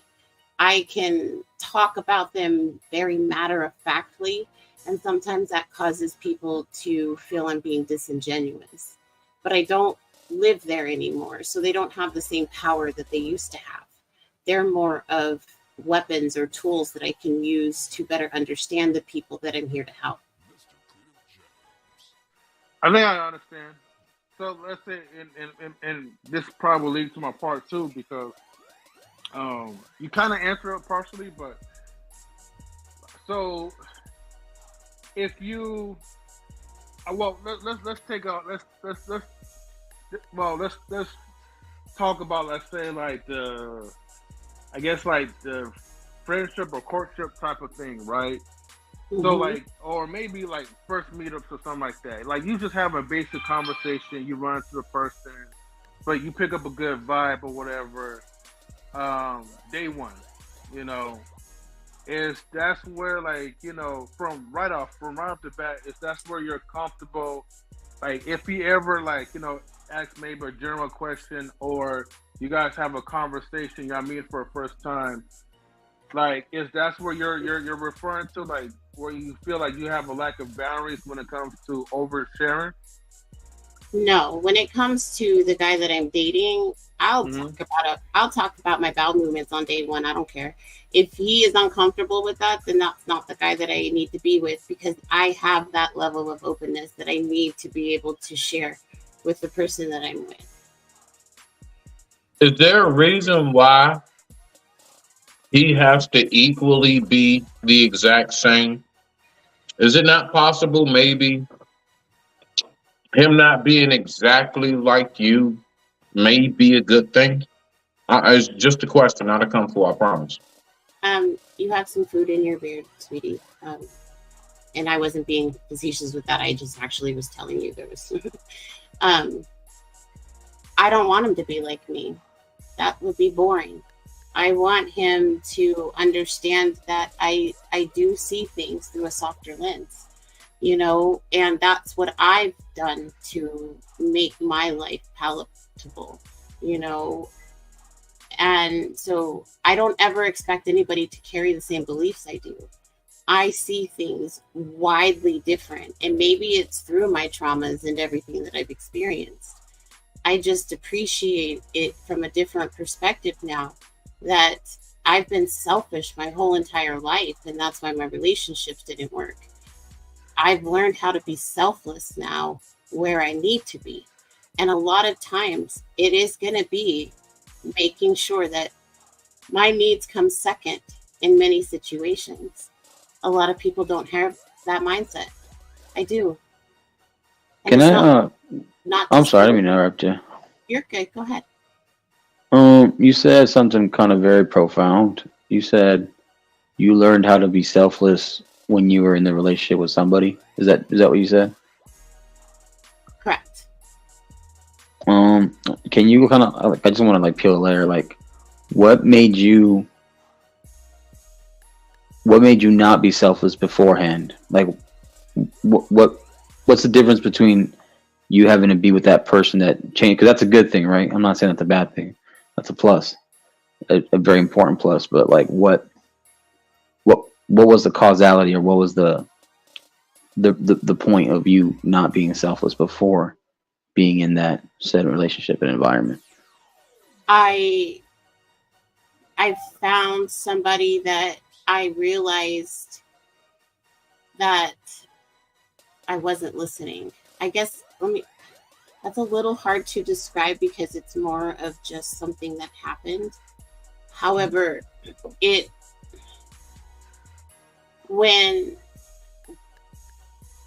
just give you a very personal example. Like, I had gotten into an argument or a disagreement with my ex, and he said something. He was like, "You never asked me how I was." And that hit me like a ton of bricks. And so it was those kind of comments that made me realize that when I was approaching him, I was really coming to him as a selfish person. It was always about my wants and my needs. It was never about asking him the why. It was always the accusation. And so I really had to take a look at myself and really start to dissect myself, because I realized that I had been doing that in every single relationship. But it took somebody that I had allowed into a special space for me to hear it. So I made the change because it made sense to me that I can't come to the man asking why, and not actually listening to it. Thank you for answering. Let me take a quick pause for the cause, right? Salute to Lola. I see you in the building. Lola, I think it'd be great if you pulled up. I think you would really do well on this panel tonight. I don't know. Whoa. Take it easy, because last time it was kind of rough. Hey, Marcus, don't do it. You know you should come up here and flame me, boy. Hey, listen, I know you want the content. But, I want to breathe a little too, you know what I'm saying? Okay. I hear you. I see you. I mean, salute to everybody that's just, chatting in the chat, man. We appreciate y'all, for real. I mean, thank you for showing me, and Goddess, love. Thank you for showing everybody on the panel love, man. We truly appreciate it, y'all. Thank y'all so much. And I know this will blow a few tops, but I'm actually on it's the 90-day no physical contact sexual thing. I truly want that organic, natural relationship. She's on that triple N. She's on the triple N. I want to get to know him. I don't want to get confused because of the sex. That needs to be the cherry. That doesn't need to be the end all be all of everything. So I'm an old-fashioned girl in that regard. I love that. It's new age courting. Hey, whatever works for you and him. Friends with intention. Real quick, I gotta give a shout out to a matter of fact, hold on for a second. I see KMA, I see Lady Phoenix in the building, and Lois in the building too. Come on, we need some more women to come up. I want to hear like you guys' perspectives because I know like you guys' perspective is going to be way different from Lady Gardner. You know, so if I can, definitely come up. Yeah, man. It's APB for everybody in the chat, man. Come on up if y'all want to. Come on down, god dang it. Come on down. Don't be shy. So You can bring a Friday, sandwich too. you know what I Cook a mean? sandwich. Yeah, please cook a sandwich and bring it. You know what I mean? Because me and Marcus want some cook sandwiches. You know what I'm saying? Hey, don't cook sandwiches You because I'm starting not gonna shit. lie. You starting shit already. Hey, don't cook sandwiches because of them. You know what I'm saying? You know what I mean? Wait a minute. You never heard of leftover Thanksgiving sandwiches? You never heard of that? Ooh, with the turkey and all that? Oh my god. Marcus. Smashed together, layer after layer. Oh, Good man. save.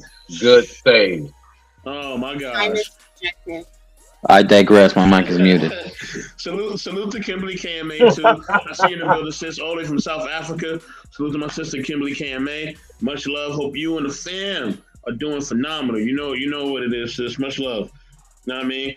Rado says, and I love when Rado speaks, man. He's definitely a deep brother. Make sure y'all follow him on all social media platforms. All right. He says every relationship is catered to how both those individuals function. Either way, there must be a level of openness, transparency, clear communication, and respect. Oh man, I gotta find that Dragon Ball Z dragon for her. I'm working on that because I was thinking about it over the week, and I'm like, I gotta find it for her. But let me bring up Lola. Lola, what's going on? I'm looking for that Dragon Ball Z dragon thing so I can add it in my Oh overlay. my lord! Let me start praying. Yes, start praying to your deity, okay? Start doing it right now, okay? Because I'm with the shit. So, God. right, I'm chilling. Okay, Marcus, your mic was muted. That's why I came up right there. Oh lord! What we talking about? What we talking about? You know, I just flew up in here. Yo, you see what I'm saying, Mr. Best? I got this. So Lola, right? See, what we're talking about, superficial versus realism. I do have a question, actually, since you up here, though, right? Good to see you up here, by the way. Thank you, man. Now, Lola, right? Okay, as a nice feminine woman like yourself, right? Are you the safe haven that man can actually go to, right? Hold on, Marcus. Are you the safe haven that a man could go to and talk about everything, his thoughts, his emotions, his feelings? Basically, can he even cry to you and be safe? Go ahead. Okay, I'm gonna tell you this, right? And I don't mean no harm. I ain't never seen my father cry before. I know he didn't cry, but I ain't never seen him cry before. Now, I will keep all your secrets, but crying to me, I don't know. I need some definition on that. You mean like tears rolling over something small, or you mean like a major situation and he in pain? You know what I'm talking about. I'm not talking about like the thug tears or whatever. I'm not talking about the tears that just goes down and then comes right back up to the eye socket. I'm talking about bawling, crying. You know what I mean? Can your man basically, let me give a little bit more meat and potatoes. Can your man be completely emotionally vulnerable with you on all levels and vice versa? Like, should he have that door open for you and you have that door open for him? No. No. We gotta specify. Wait a minute, hold on. Let me say this because I'm getting ready driving to the. Hold on. I'm getting ready driving to the tunnel. I say this: my man can be completely vulnerable with me. However, there's a time and place to cry, and if I notice that he crying in the wrong place, then we're gonna have a conversation because at the end of the day, he's still a man. Thank you. Man. I might cut out, but I'll be back because I'm getting ready to go in the tunnel. She's gonna go talk to Satan right now. She'll be right back. Oh, what the fuck? Oh shit! Hey, Mr. Best. Hey, I couldn't help it. I thought of it the moment she said tunnel. I was like little Nicky right there, the guy with the man chest on top of his head, and you got the freaking Chewbacca down there with the. Okay, Marcus, when she come out of that tunnel, man, exactly. With all of them. She's gonna say, Ed, you want to make a deal? No, sir. No, sir. No, sir. Oh man, y'all are on it tonight, man. Fridays is gonna be special, y'all already know. Hey, hold up, guys. Can we get Quantum Love up in here too, man? I want to see her come up in the panel, man, because I know she has a lot of. You may have to throw a donation to get Quantum up in here, man. You may have to hit her Cash App or something like that, brother. Because I don't think she's gonna come up here for no free. Come on, girl.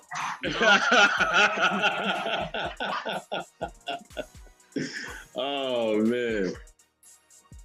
Wait, she's still on. I know she went to the tunnel, but she's still on. She may be. She come out. She may still be. She went to the deep south, so be careful. All right, it gets pretty hot out there. There's no winters down there. I'm just playing, Lola. I digress. Oh man. Anybody else want to rock out? Go ahead, man. I'm here. I haven't heard Truth talking in a while. Is he there? Rufus Truth? I think Rufus Truth was asleep, to be honest with you. Damn. We lost one. I am so free right now. I am so free. I am free. Who said about me? I know Marcus said some shit. What do you say? We just appreciate you being on this panel. I appreciate you keeping it real because I said a similar thing in a different sort of words to what you said. So we actually were in agreement on that because there's layers. There's times and moments and who because even then you go to the people that you really are going to be honest with you and they're going to be like, why are you crying about this? Like, be for real. Is this worth something that you're tearing up for? Other times it's important to understand that some tears are meant to be had depending on the situation and what it means to them. You know what? I know you are a liar, but you sound good anyway. Well, now you're speaking in tongues. Mm-hmm. Yes, I know a lot of them. But anyway, at the end of the day, okay, I'm a very emotional person. I know y'all feel like I'm not because, Marcus spread lies about me, but I am.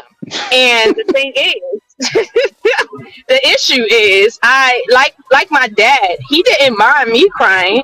Right? He didn't, but he wouldn't let me cry over certain things. And he told me there's a time and place to cry. And at certain times you cannot cry because of your position. So don't even stop. Don't pick today to stop. So I learned early that there's a time to be vulnerable and it's a time to hold that shit together. And my thing is with my man, he can always be vulnerable with me, but at the same time, he has a responsibility over me. So he has to pick and choose when he balls out crying versus just expresses himself in a more adult fashion where he's not literally in that state. I have the same reservation as well. It doesn't mean that he can't be vulnerable.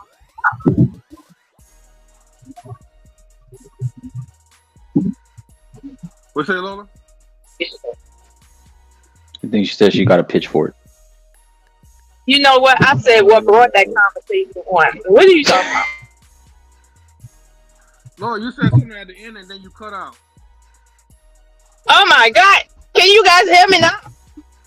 Yeah, I can hear you now, but I guess the translation from what I understand is basically he has a limitation of being vulnerable. He can't be 100% completely, well, he could be vulnerable as far as expressing how he's feeling, but in other words, on the contrary, as long as it don't go too far with his vulnerability.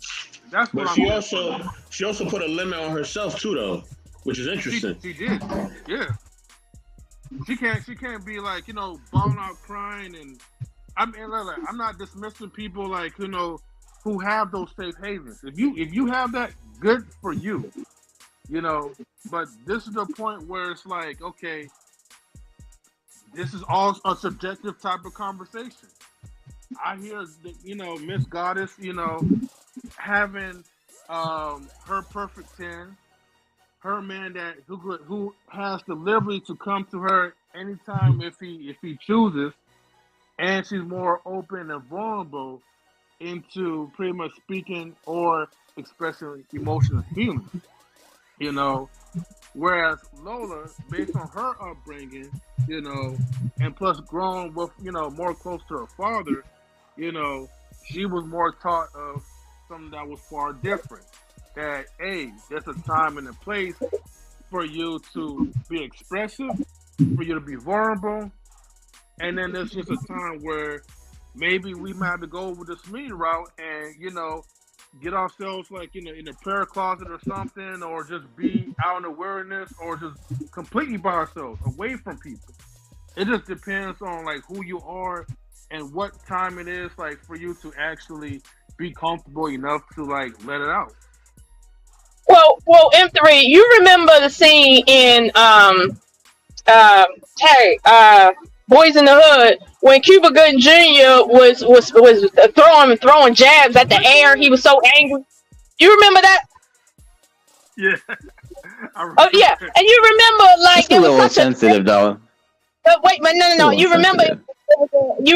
it was a tender moment that led to a sexual scene, right? And at the end of the day, right, he got the panic because he was vulnerable, he was expressive, right? But I bet you dollars to fucking donuts if he did that shit every fucking day, he wouldn't even be in the same room with that bitch. Talk about Nia Long. So this is what I'm talking about when I say a time and a place. Man, I think that's the wrong time to bring up Cuba Gooding Jr. as an example, though. He's going through some stuff right now. Let's give him some grace. Let's give him some grace. I don't know what he going through. What was he going through? Damn. Have mercy. I would Jesus. want to caution that when we talk of a man being vulnerable, at no space did we take it to the level of tears. You know, I think that does a very harmful disservice to a man being able to express himself. It doesn't have to always escalate to tears. And I think that's why there's such this evil connotation of a man being vulnerable. I agree with Lola that there's a time and a place.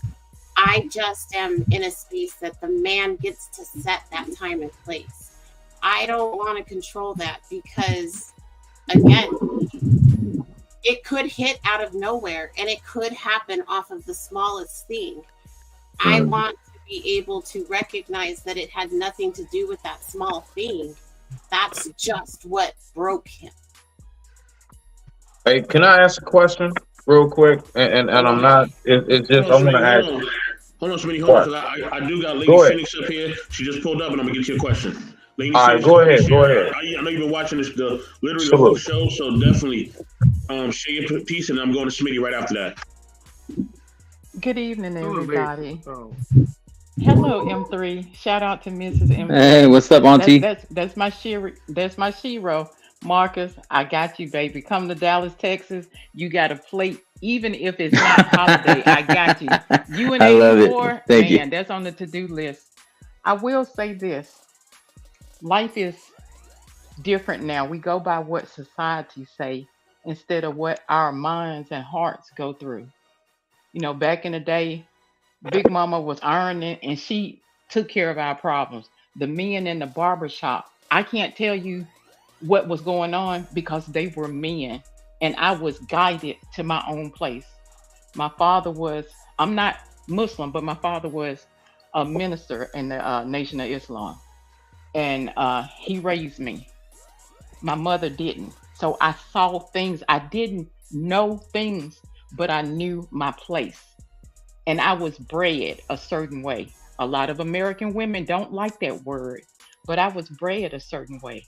Kind of like when Walona came and when James came home, she knew to get to stepping. No question asked. And we were raised to do things a certain way, become okay with that, and let life go on and do what it's supposed to do. That doesn't mean that we don't love our friends, but we had our man back and we took care of house first. Instead of getting likes and views, we made sure we cooked for our family. It wasn't no such thing as, the other brother or tying a ribbon around the door to let you know he at home. We had a lot of dignity and respect. And if they cried, they cried. There's a person who I talk to now. I can't talk about the situation. I have too much respect for him to let anybody other than us know what's going on. And that even goes for my grown children who are 24 and 31. They have no idea what my relationship is. If I have a problem, I'm not going to be in that problem and tell them, I have a problem, I have a problem, I have a problem. If I had a problem in my relationship, I didn't call my dad. My daddy life is more than him coming getting my leather couch or, since seeing me crying, but I'm still with something. And that comes with maturity. So you play the game of life, and I'm not saying life is a game, but if I'm gonna be with this man, I'm gonna have to either stick up and be with him or go on about my way. I'm not gonna turn around and have you thinking that he's anything less than a man, and then I go to him. That's my story. I love him. I respect him. I think 84 may know who I'm dealing with, and he told me, "Hey, be careful because this is a certain person in a certain lifestyle." But that's it. I respect everybody because I know y'all are mature enough to deal with your situations. The reason why I respect Mrs. M3 and call her my shero is because I don't know her. Whatever she have is between her and Mr. M3.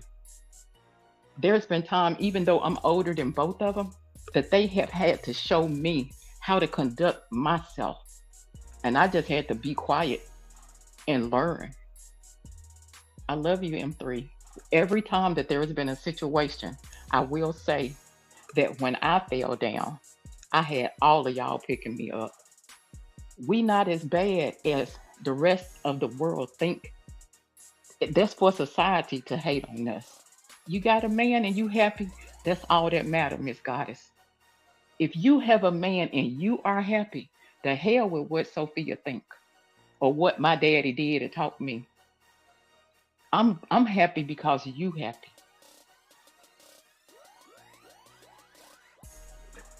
We love you too, Lady Phoenix.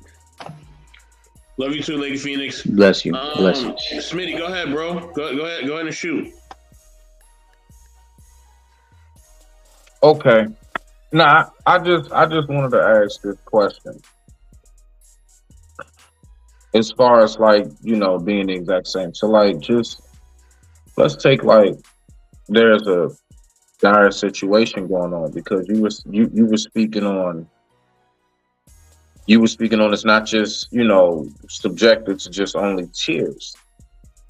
I totally agree. When I think about and speak of these things when it comes to the aspects of manhood, I'm thinking about it in this entirety. Now, would you want, like, for example, a problem to be going down and your man is acting all frantic like you? How attractive is it to see a mouse in a house and you're up on the table and so is your man with you, hugging on to you? I'm pretty sure we all know that that's not cute. That's not going to keep her. There's a certain demeanor. There is a certain, aura and light in which we must walk in. And the very moment that we start doing things that would diminish that, I'm telling you right now, like, that's when we get overthrown. And although you may get the sympathy, the respect is gone. And I promise you, most men out here over being liked and anything else, I promise you, if there's one thing that we can have, it is that respect. That respect is very, very valuable. That right there, that is the golden fleece. That respect. Don't give a damn how you feel about me. But, once that's gone, everything else is tarnished. Because a lot of people even respecting us a lot of times, liking us a lot of times does a lot have to do with the respect that they have for us. Don't nobody want to laugh and chill with a man that they don't respect. But I digress. My mic is muted. Rock out. Hold on 1 second, y'all. Hold on. And Smitty, just so you know, if I see a mouse, I'm jumping on the table with her. All right. Don't judge me. I think I'm still a man's man. But you're not helping. You're not helping. Don't do it, Beth. Don't do it. I'm calling the what do you call that? The animal control. Yeah, I'm calling whoever the person that get rid of the pest. Pest control. I got you. Pest control, all that. Yeah, I'm calling that. But let me get to my man Dark Lake. Dark Lake, what's going on? Then I don't know who was about to speak. I don't know if it was Lola or Goddess. So whatever sister was about to speak, I'll get to you next. But Dark Lake, what's good, man? Share your point of view, baby. Hey, God bless you, man. Thank you so much for having me on the show. I hope happy holidays to everyone on the panel. Um, Honestly, I was just trying to gather my thoughts because I had a lot of feelings and thoughts on this subject that you guys are speaking about, man's vulnerability. And I'll do my best to try to illustrate what my thought process is. Essentially, Smitty was just talking about respect, right? And the reason why most modern women in society today are more liabilities than assets to men, in my opinion, is because that respect is only reserved for certain types of men who are in particular socioeconomic statuses. And they don't even have to do anything to be worthy of that respect. What makes them worthy of that respect in many modern women's eyes is just what's in his bank account, or how tall he is, or what kind of car he drives, right? So, and I'm not saying that men shouldn't strive to the absolute best when it comes to socioeconomics. Absolutely, men should compete, especially black men should compete. However, when you have biases within modern women that only project that respect to those men, right? It negates the reality of vulnerability that you guys were talking about. And what I mean by that is, right, no matter what socioeconomic status any man is in, the scenario where a man has to regulate his emotions so that he would have the respect, it goes across the board, no matter if a man is poor, middle class, or rich. So even though all men have to exist in a scenario in society that dictates to them that if they project vulnerability, then they're weak men and should not be respected, right? So you have all men experiencing that same scenario, but only certain men get the opposite effect of the respect of that scenario. And so essentially it's kind of like, not even in your own household with the woman you're with or the potential woman you can be with is different from the stigma of society. So when you are a man out in the world, you have to hold in some of your more impulsive feelings to deal with the situation and fix it.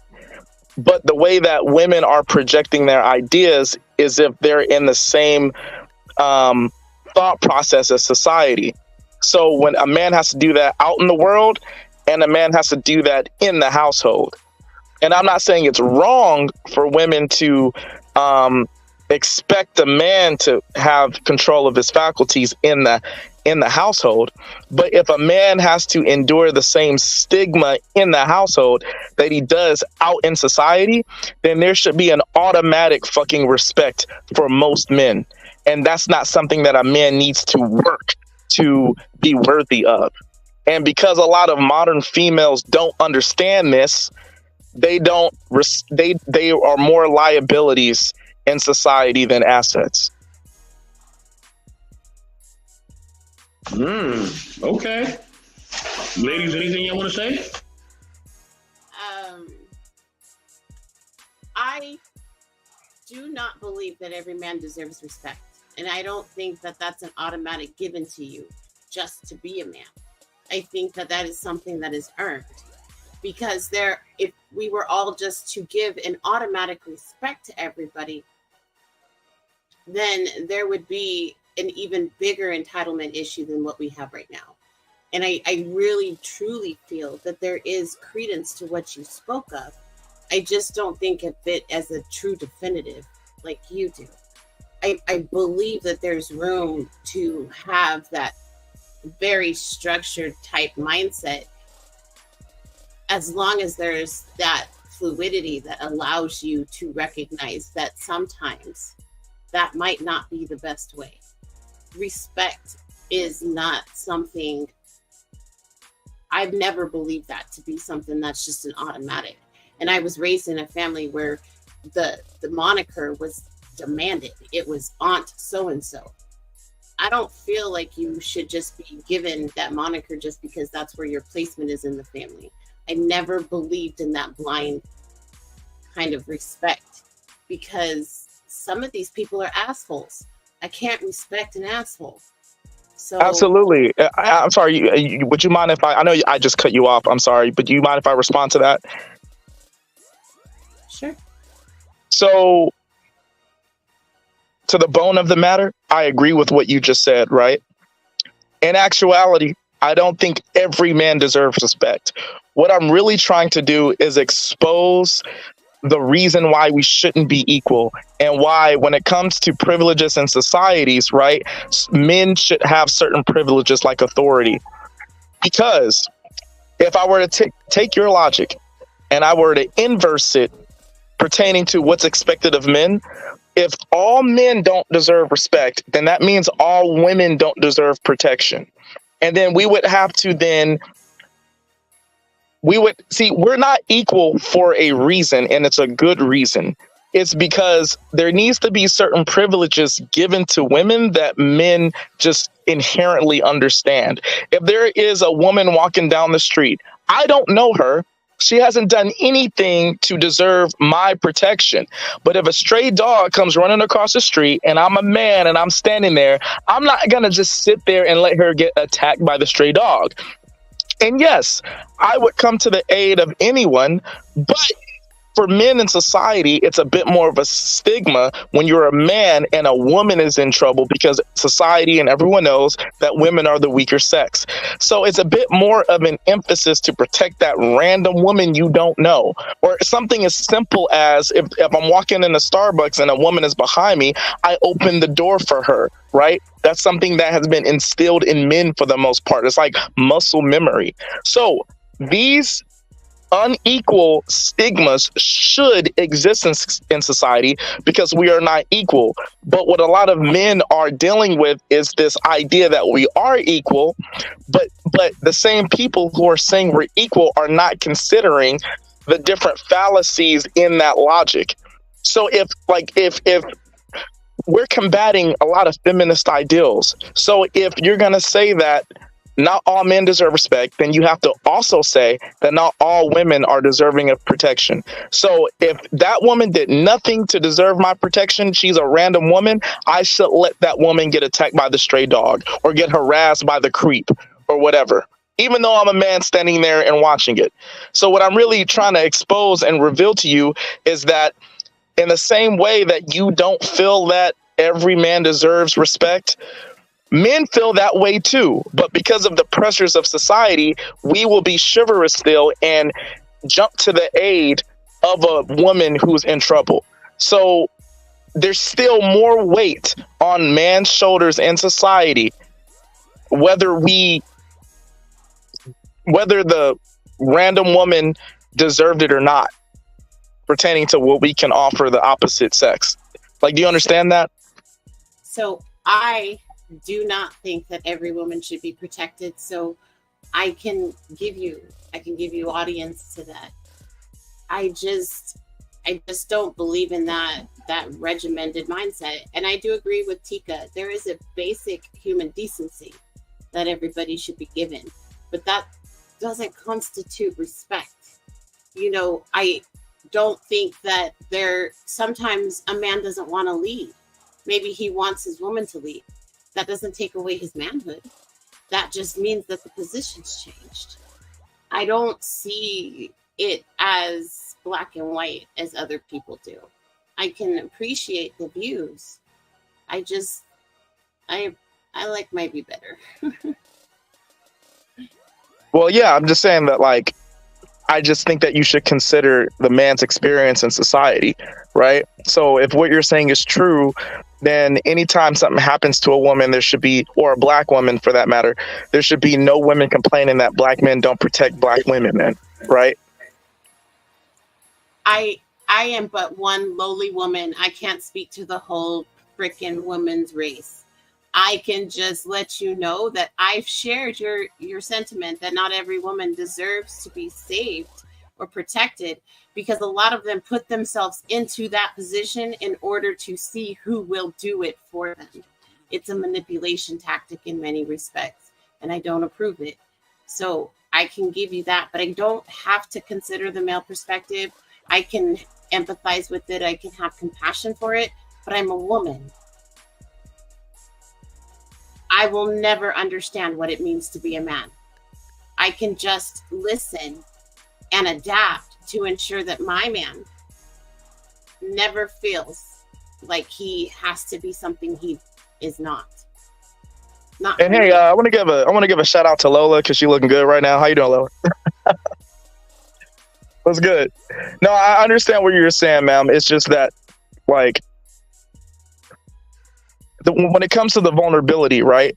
If women, right, can exercise and project their emotions at a whim at any time, and there's no stigma projected to it, like there's no consequences, right, for women having the freedom to do so, but there are consequences for men having the freedom to do so, then my only thought and argument, and I don't know if it has exactly if it lines up with what you guys were speaking of, but my only thought is, if that is the reality for men and we don't have that freedom, then you guys are going to have to accept society being unequal pertaining to the genders. And that's all I'm saying. Okay. And that was something else I wanted to say really quick, Lola. I'm sorry. We are very equal. We're just not the same. And that's what people are missing. We are very equal. Just as strong as a man needs to be the provider and the protector, we need to be the nurturer, and we need to do everything at home. We cannot be a truly cohesive unit if one person is not given their 180. When you're in a union, it's a 360 exchange of energy. You can't do that if one of you guys is faulty. You are 100% wrong. Just because we're not equal doesn't mean that one is faulty. Equal doesn't mean not equal. Wait a minute. Being not equal doesn't mean that one is less than the other. What I'm going to say is, what we're not going to do here is we're not going to tell each other that we're wrong.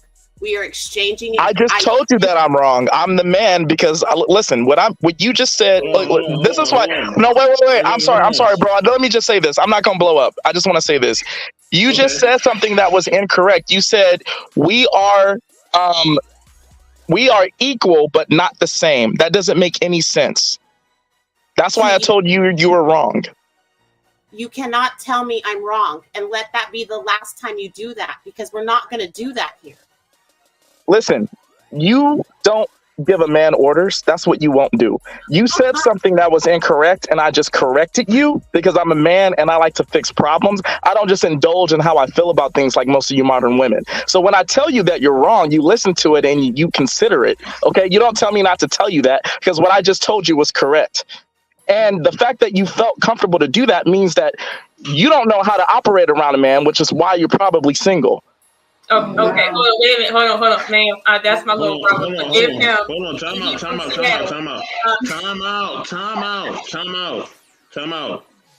Come on. We're not doing this. Dark Lady, we're not doing this, bro. We're not. I respect you, but we ain't doing this shit. Nah. I'm not doing this. Look, like I told y'all, I'm gonna tell you, I'm gonna get this one last warning. I'll shut the whole shit down and go play some 2K on my fucking big screen TV. And sit comfortably on my Anytime go live, what you want? Oh, no, I respect your show, bro. I respect your show. Hold on, no. Let me finish. I'm not telling you to leave. That's all I'm saying. Let everybody share what they need to share. All right. If somebody don't want to be told that they're wrong, respect how they feel. Share your perspectives. Move on. Like I said, I'll shut this whole shit down. Go play some fucking 2K. And sit comfortably. Whether on my chair or my comforter chair, which I haven't sat in a while anyway. And I haven't give me a game tag. Give me a game tag. Give me a game tag. Nah, Smitty, fuck out of here. Nah, I'm joking. Smitty, hit me in the back. You know what to do. But yeah, man. Let's just keep it cool, y'all. All right. I don't want to shut the shit down and go play some 2K, but I will. Go ahead, Lola. Okay. I was just gonna say, Dark Lake, why you always doing this, embarrassing our family name? Okay, no, say for real. Okay, honestly, what just transpired is what transpires in a lot of relationships, which is everybody's saying the same thing, but nobody want to admit that the conversation kind of like it's petty and y'all saying the same thing just in different ways. At the end of the day, I don't think either person disagrees that we give different types of respect to every individual based on different things. So, and that's a human thing. Like humans respect other humans that do certain things. Humans respect other humans based on who the human is, like, and who it's not. Like we give respect based on a number of different things. So, I don't think nobody's disagreeing on that. But when it comes to, you see what I'm saying? Like the core issue that they were talking about, it's like they were kind of saying the same thing. Like Dark Lake isn't saying he expects a woman to respect him in a way that they shouldn't. And he's saying, well, obviously we shouldn't respect women in the same way that we should. But the problem, Dark Lake, okay, I love you. But the problem is that whole women don't deserve protection thing. That's not a woman-led conversation. That's a man-led conversation that's saying women don't deserve protection and they're not giving it. That's not something women can really demand. It's not something women can say, well, you better do. Like, we just don't control that no matter how we feel. So that's something that men conversate about based on how they feel about individual females and each other for taking up for different females, whatever. Like, that has nothing to do with women and women's respect. A woman can respect you all day long, but if you ain't fucking her, you ain't protecting her. So again, like, that's Well, I'm sorry. I'm just saying, a woman can respect you as a human being, as a man, as a black man, and if you don't have no relation to her or no investment in her, okay, you do not care. You seriously don't. But no, Lola. Sorry to cut you off. Right, that is where everything you said. You're right. I agree with up until when you said, "If I'm not fucking her, I won't protect her." That's not true. And that's but wait a minute, but wait a minute, but see, here's the thing, right? It's the stigma and pressure that society has instilled in men. That was kind of like a little bit like no offense to you, Lola, but that was a little bit of projection pertaining to how women think of things. What do I need to respect this man for? What do I need to smile at him for in public? He's not my man. That's how women think, because they've been afforded the opportunity to think that way, the luxury to think that way. Men, on the other hand, aren't. That thought doesn't really come into our mind, which was the point that I was trying to make. Like, there's a stigma and pressure that society has projected onto men to protect any woman out there because they are the weaker sex. So that's what I'm saying, is that we have to accept the fact that things are unequal, but things are unequal for a reason.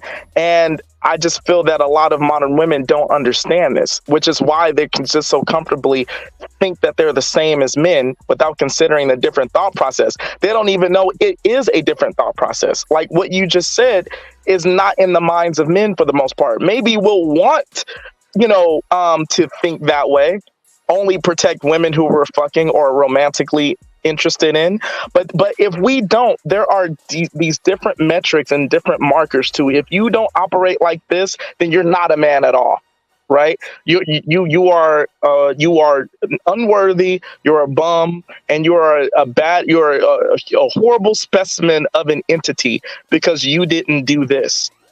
And men have been adhering to that for decades, for a long time, almost since the beginning. That's what I'm saying. It's so, yeah, I'm sorry. No, I want to say this. First off, I don't need to listen to you as a man because you're not my man.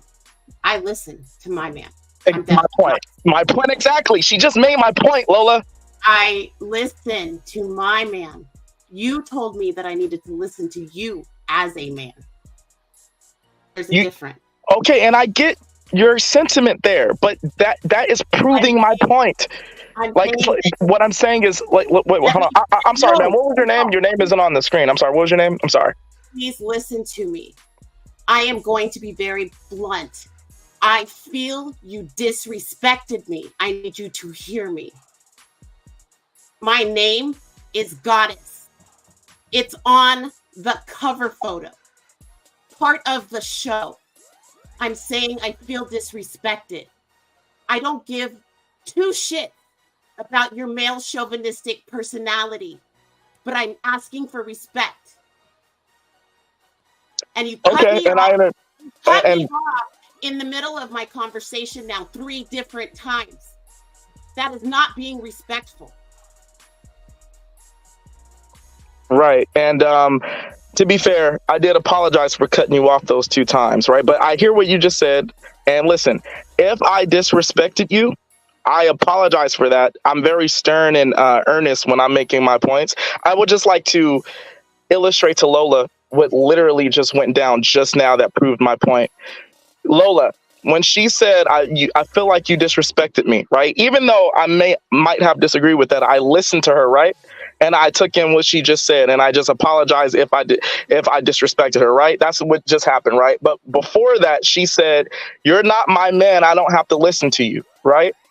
But see, she's not my woman. But guess what I just did? Listen to her. That's my point. That's my whole point. That's literally a great illustration of all these words that I just said on this entire panel right now. That she has the luxury to not want to listen to me because I'm not her man. She's not my woman, but I thought it was necessary to listen to her because I know she's a woman and she projects more emotion than men or me because I'm a man for most part. So I'm going to listen to what she's saying and how she felt that I offended her. I don't get that same respect because I'm a man. And I understand how that is unequal and unfair, but I accept it because I know I'm the stronger sex. That was literally my point.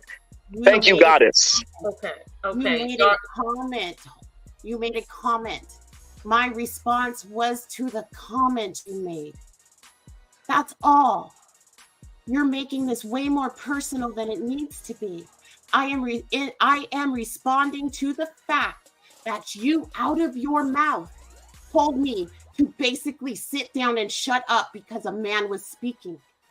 I'm telling you that is never going to happen. That is not an authority that is just given to anybody.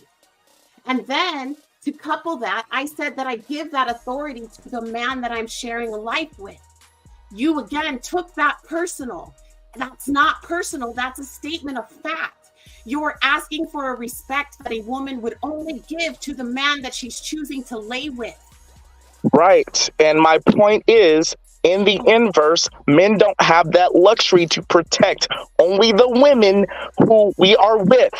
That is my point. And the fact that it's hard for you to understand that is not it's not insulting your intellect or anything like that. It's just showcasing how women, for several years, men have created a bubble for women to exist in, to where you can't put your foot in another person's shoes, i.e. man's, because you don't understand. There's a level of how reality and nature actually works that you don't understand, because men have given you privilege in the society because you are the weaker sex. That is what I'm saying. Okay. Well, hold on, man. Darkly, what are you trying to do when you keep using the word weak? What are you trying to do? But hold on, let me say this. I'd like to answer that. Everybody, time out. I'm gonna get your question a little bit. Time out. Number one, right? Dark lady, speak for yourself. All right. I'm not protecting every woman. I'm just not. Okay. Protection is something you have to earn, and I like my comfort, my PS5, and I like sitting in my SUV vehicle. Okay. So, all right, I like the comforts of life. So I'm not protecting everybody. Okay. And I have a health condition. So, of course, I'm not protecting everybody. Protection comes and is earned with me through time, okay? I'm not protecting everybody. Let you know that right now. I'm not protecting every child. I will try to protect every child, but I'm not protecting every child. I am not. I understand that, but let me finish. Let me finish because I'm going to Vic next. It's me, then I'm going to Vic. Then you and Lola can have your discussion. I'm gonna let y'all rock it. I promise I will. You know what I mean? But I'm not protecting anybody. I'm not protecting every man. I'm not protecting the only children I'm protecting overall is children in my family. That's it. If you're not related to me, I'm not protecting you. Not fully. I'm not. I'm only protecting certain women in my family, certain women in my family. Not all women in my family am I protecting. I'm not. Especially if you put yourself in a situation that you know that is bad for the both of us and yourself and everybody else included. I'll protect the kids, but you may have to suffer. All right? I'm not protecting every man in my family. I'm keeping it G with y'all right now. All right? Like, you only get one life. This is not a video game.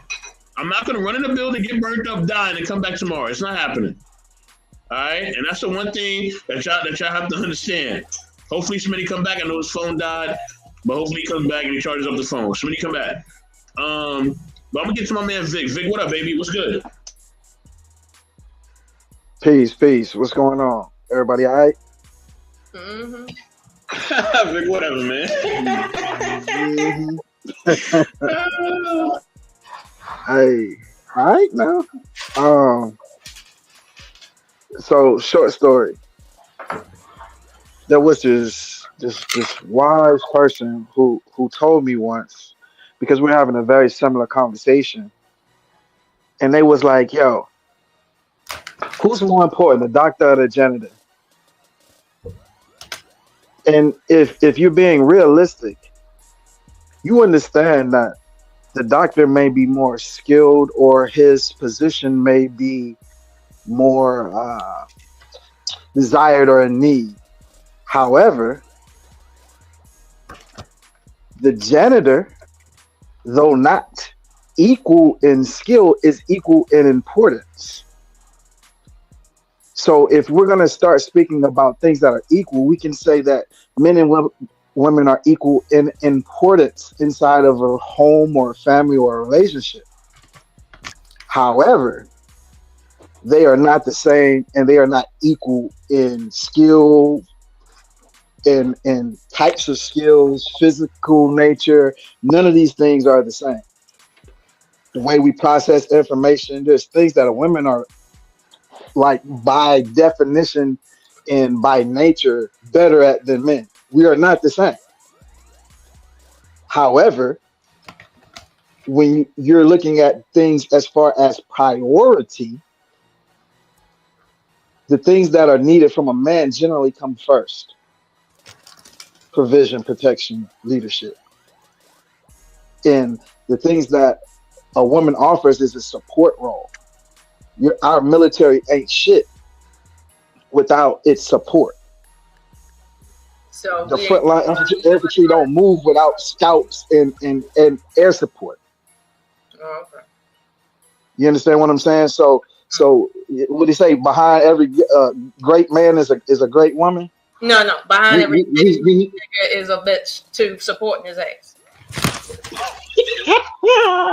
Here you go with your Yeah, shit. look, keep eating Hey, them cookies that said, that said, I'm gonna pass the mic so y'all can tongue wrestle for a little while. I'm gonna be over here. All right, hey, thanks for adding that, bro. I think that I don't know what it is. Like, I'm a bit more pragmatic and more direct, right? I don't like the whole pettifogging and beating around the bush, so to speak, about terms, bro.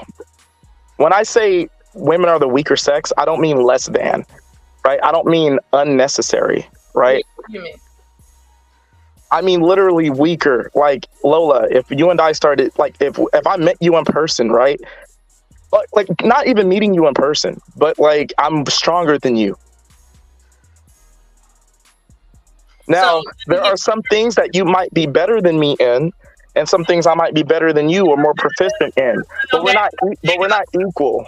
Back it up, because see, you said I'm stronger than you, right? But that word stronger is extremely vague. I'm gonna need you to be very specific, because I got a point in why I'm walking you down this road. What do you mean? In what way are you stronger than me? Okay, well, this is just an example. I don't want to make it personal. I'm just using you as an example because you're cammed up, right? And I know you, right?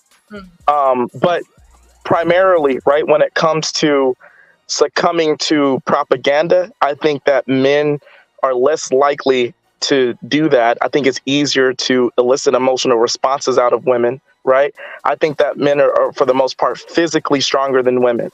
So it's like a mental and physical thing. I don't think women are less than men. I just think that we all play our own roles, right? And when I say the weaker sex, I mean that just literally, right? The man is the stronger being. That's what I mean. I don't mean that your role is in the relationship or your role just in society as a human in general is less than a man's. I just think that we're playing different roles and we're not equal. That's what I mean.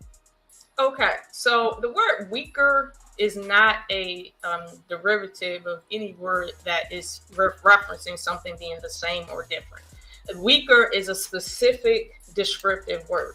Now, when you say weaker and you use propaganda, right, what you're trying to say is women are more easily swayed mentally than men. That's what you're saying, right? Yes. Yeah. Now, you're using New World understandings of that term. Meanwhile, Hitler's whole game plan in taking over the world was not about convincing women of any damn thing. And the reason why they had to exit that dude is because he was convincing people, white people, that certain white people was whiter than white people. And that was the snake oil he was selling white people. And men was just buying into that shit. Okay, now here's another propaganda thing for you. Anything you want to sell to men, for men that have nothing to do with women, you have to put a woman on the face of it. Primarily, at least 60% showing skin. And then you will sell whatever fucking thing you're trying to sell. I don't care if it's death itself. You put a woman on the package, somehow men are going to mentally think, I must buy this thing. Are you telling me that your ability to not be fooled by propaganda in the face of history is any different than any other female out here? Sir. Well, I didn't say that men weren't exploitable. I just said that it's easier to exploit women. How is it easier to exploit women when we're still fighting the propaganda that was sold to men 100 years ago? How is it easier?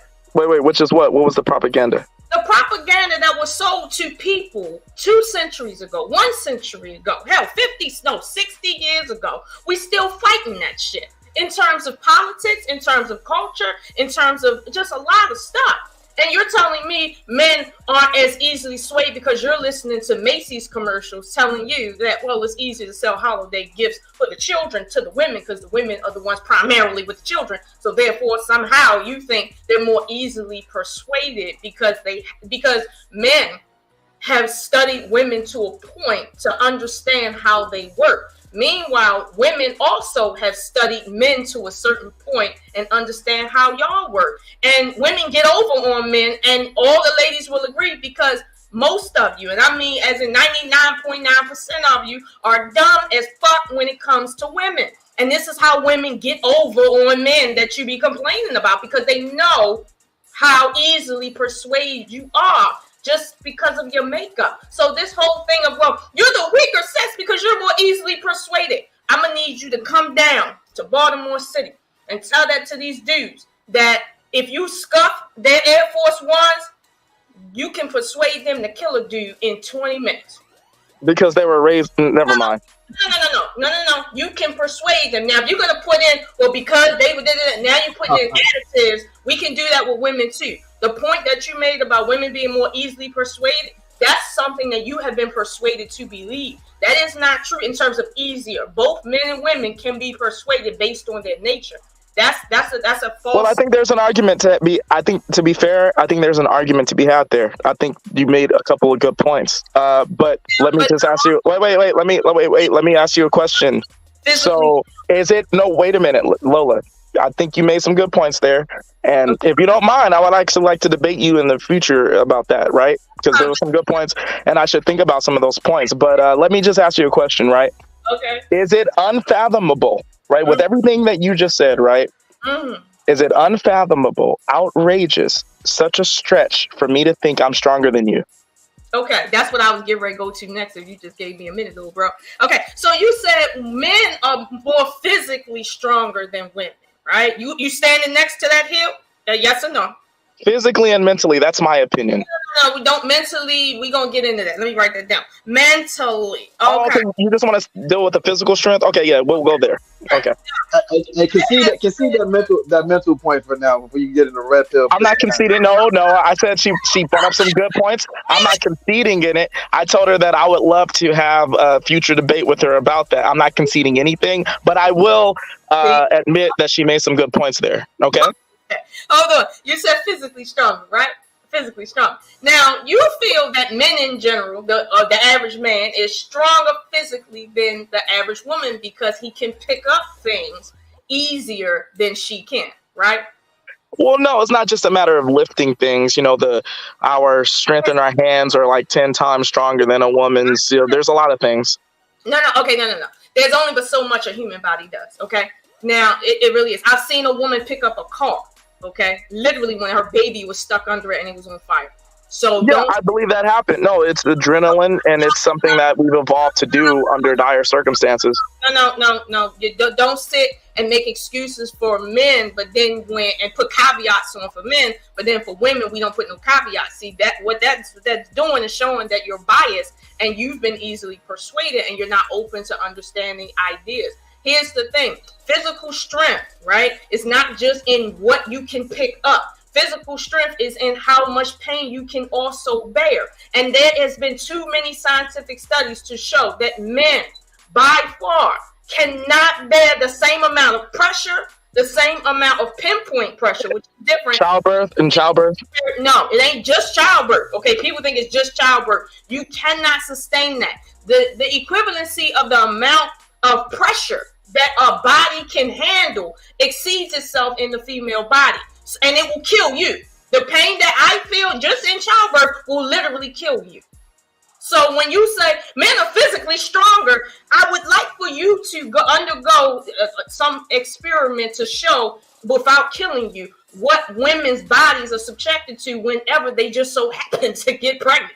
Like, seriously. Like, okay, so let me ask you a question, right? Let me ask you something, Lola. So physically strong. You're saying that women have a greater propensity to like take on weight and experience and endure pain, right? I'm not saying that. What I'm saying is this: the idea that men are more physically stronger is a fallacy. Men have different strengths than women. It's not that they're more stronger, period. No, they have different strengths than women. Yeah. So the thing is like, it's just the evidence doesn't point to that, Lola. That's the only thing, right? Okay, without men, right? Let me Google it for you. There would literally be no cities built. There would be no mountains blown up. There would be no trees chopped down. Women don't have the physical capability to craft society the way it needs to be crafted and domesticated. Exactly. Do you know, outside of America, there are whole villages that were built by hand by only women? Do you know that? Well, yeah, villages, not cities and states. Hold on. What constitutes a village to you? A village is a small demographic of people in a certain landmass. No, a village is a landmass that has buildings on it with water canals and all sorts of other things that a society needs to sustain itself. Okay, women have shown that just because, okay, right now, since you don't want to go to areas of the world where women literally are responsible for building houses, literally with wood, with all sorts of shit. Right now, men build buildings with what? Tools, right? They not lifting shit. They using tools, which is why the job market is so bad. Have you noticed that women are now taking those jobs? It's easy. Yeah, because of the industrial complex that men have built through our. Wait a minute, Lola. Wait a minute. Because of the industrial complex that men have developed through our strength, like you have to. Sorry. Stop. I didn't ask you the reason why women are wanting the jobs, taking the jobs, and what tools is on the job. I said, have you noticed that the way men build societies now, women can literally do the same thing with the same tools.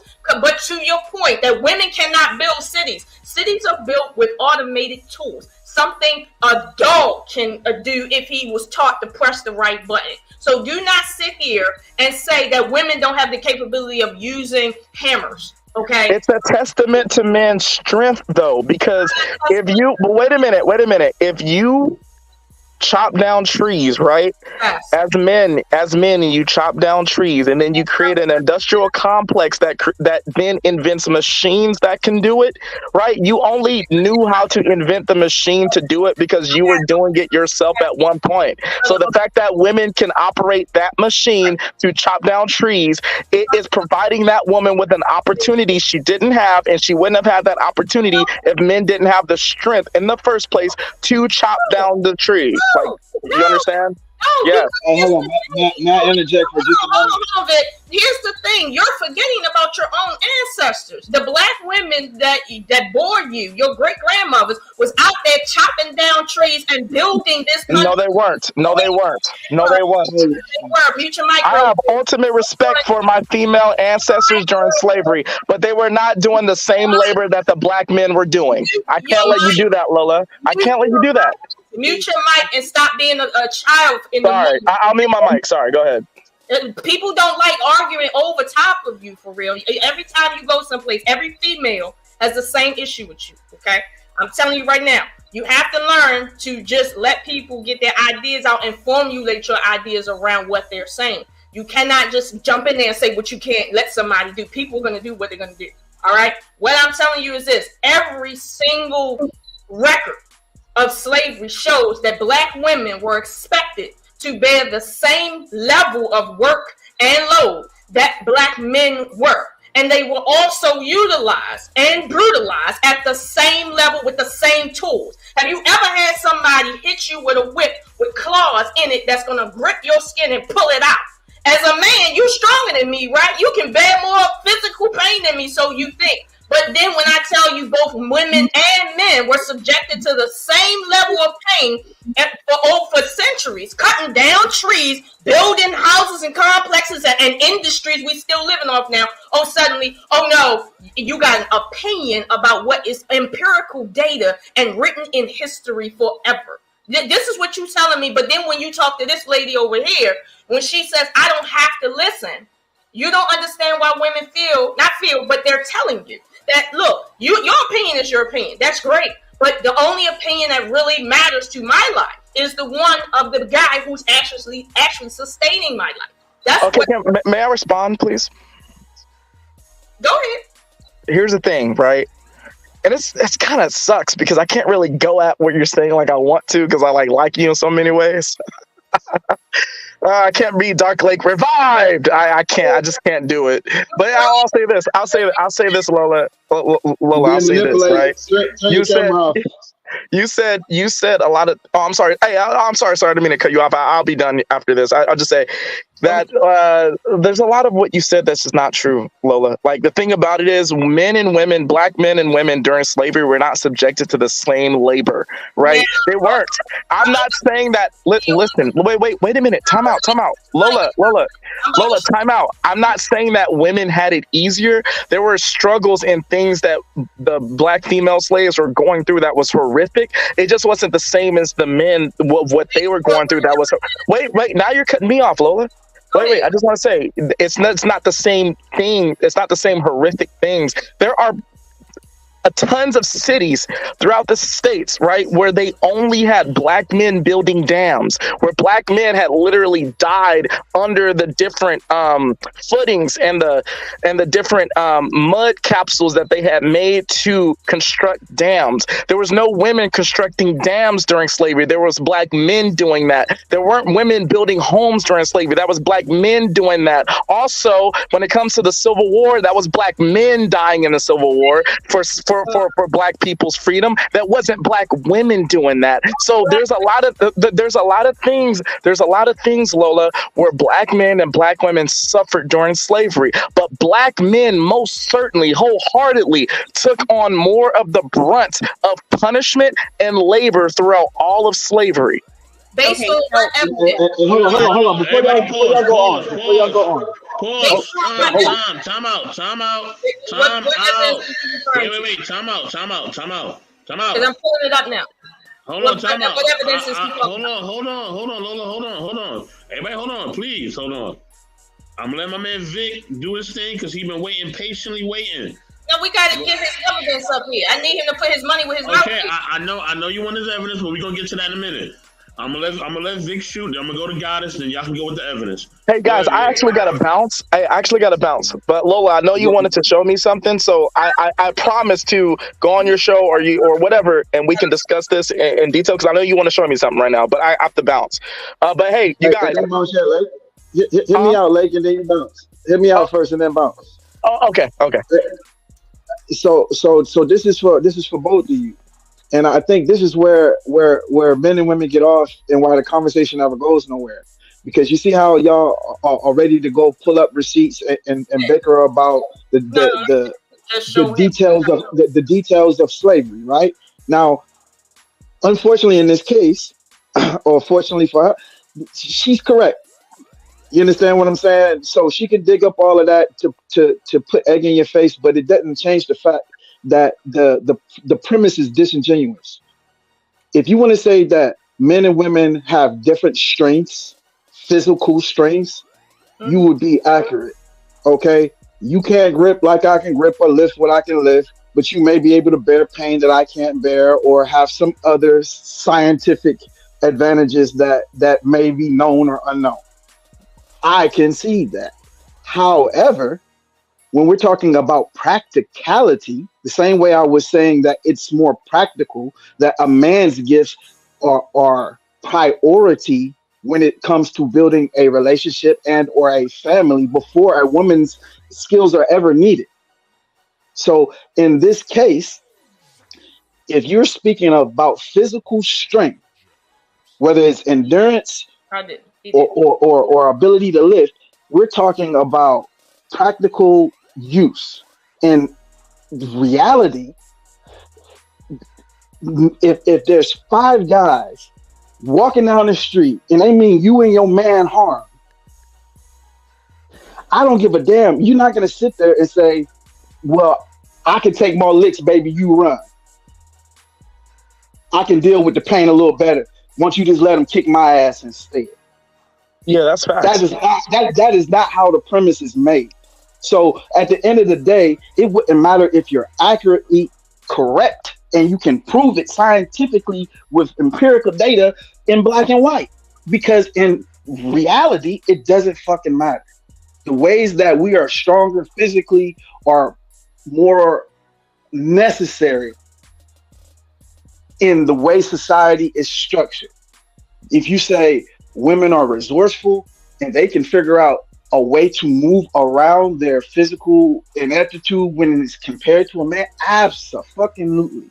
Because if you give women enough time and get the fuck out their way and provide the raw materials for them to do what they do, they gonna figure it out.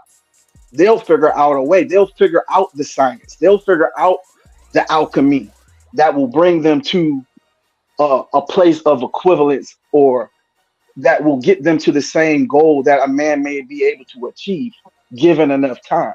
We don't have the ability to see what that would look like because the world wasn't built like that. It wasn't designed like that, and that's not how it has been running. So it's the equivalent of a broke motherfucker trying to tell you how to get rich. He might be right, but he has no case study. He has no proof, no prototype. So women can walk around and say, well, if it was a matriarchy and we actually made up all the rules from the beginning, it would be so much different. All you talking about was if was a fucking fifth, and we don't got none of that.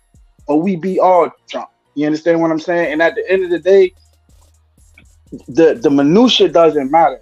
It's all about the practical application of skills. And the fact that you can nurture, the fact that you can bear pain, the fact that you are ingenuitive, the fact that you know how to save, the fact that you know how to communicate, all of those things are great. But they're secondary. This is the problem. The way you talk is if to say, yeah, you do that, that's great, but I'm still here. Like that. Did you hear that last thing that I said though? Those skills are great, but they're secondary, not obsolete. Not inoffensive. We were all here Secondary. quiet listening to you. We were all here quiet listening to you. Like, seriously. Until the last line. And I think the fact that you missed that last line is where you're jumping off, and you're gonna go off into a rabbit hole I didn't say. Vic, listen, Vic, you said something very vastly different than Dark Lake, but you literally were saying the same thing as Dark Lake. Like he said, women, they didn't have nothing to do. They might have had a little bit, but they didn't do nothing. Oh, I mean, no, Lola, I didn't mean that. No, Lola. No, Lola. but it wasn't that bad. Okay, fine. So what you're saying is that to the mindset of a man, you're going to teach him how to not really prioritize the conversation, but yet you expect him to understand the woman and respect the woman while also treating him as if he needs to basically accept this indoctrination that says, oh no, yeah, but like you think that's going to garner respect when somebody is telling you the truth of history. Wait. He left. Lola, I'm going to ask you something because I extremely value your opinion, right? I really do, right? But I would like to ask you something. Everything that I've said. Wait, Lola. Everything that I've said, right? Do you think that means that I respect women less? No. Dark Lake, you're not going to see it because you're you. That's why you're not going to see it. And I'm not blaming you for not seeing you. You're looking out. Everyone else is looking at you.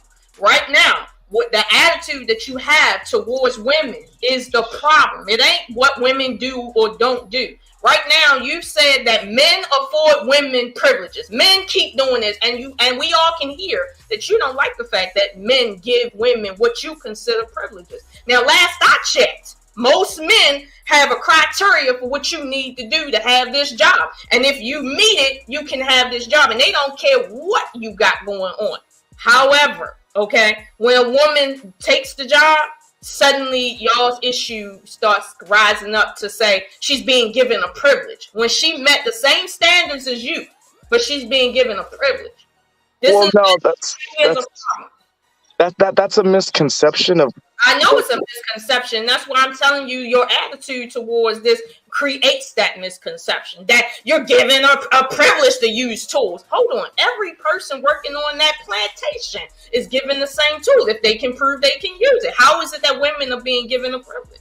No, that's a little what I meant by misconception is that, like the example I was using, if a man, like, let's just say for 20 years is chopping down trees with an axe, and then he decides, oh, you know what, this is really hard work, I'm getting older now, I'm gonna invent a machine that chops down the tree.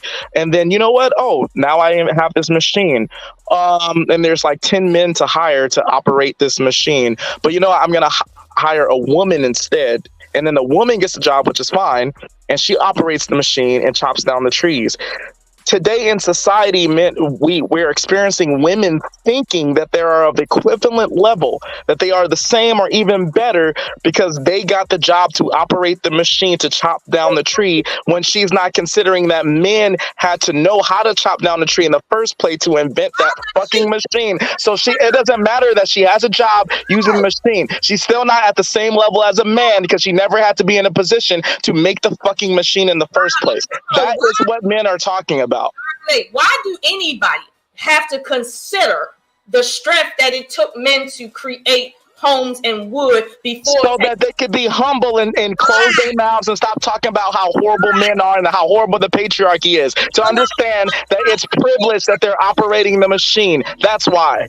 The answer is, why do anybody, I ain't talking about just women, why does anybody gotta consult the truth of the past that men had to, they had to chop down trees with, stone tools before they get a job at a lumber mill? Why do they need to consult or refer to that in their mind before they take a job? It's because, right? It's because of this.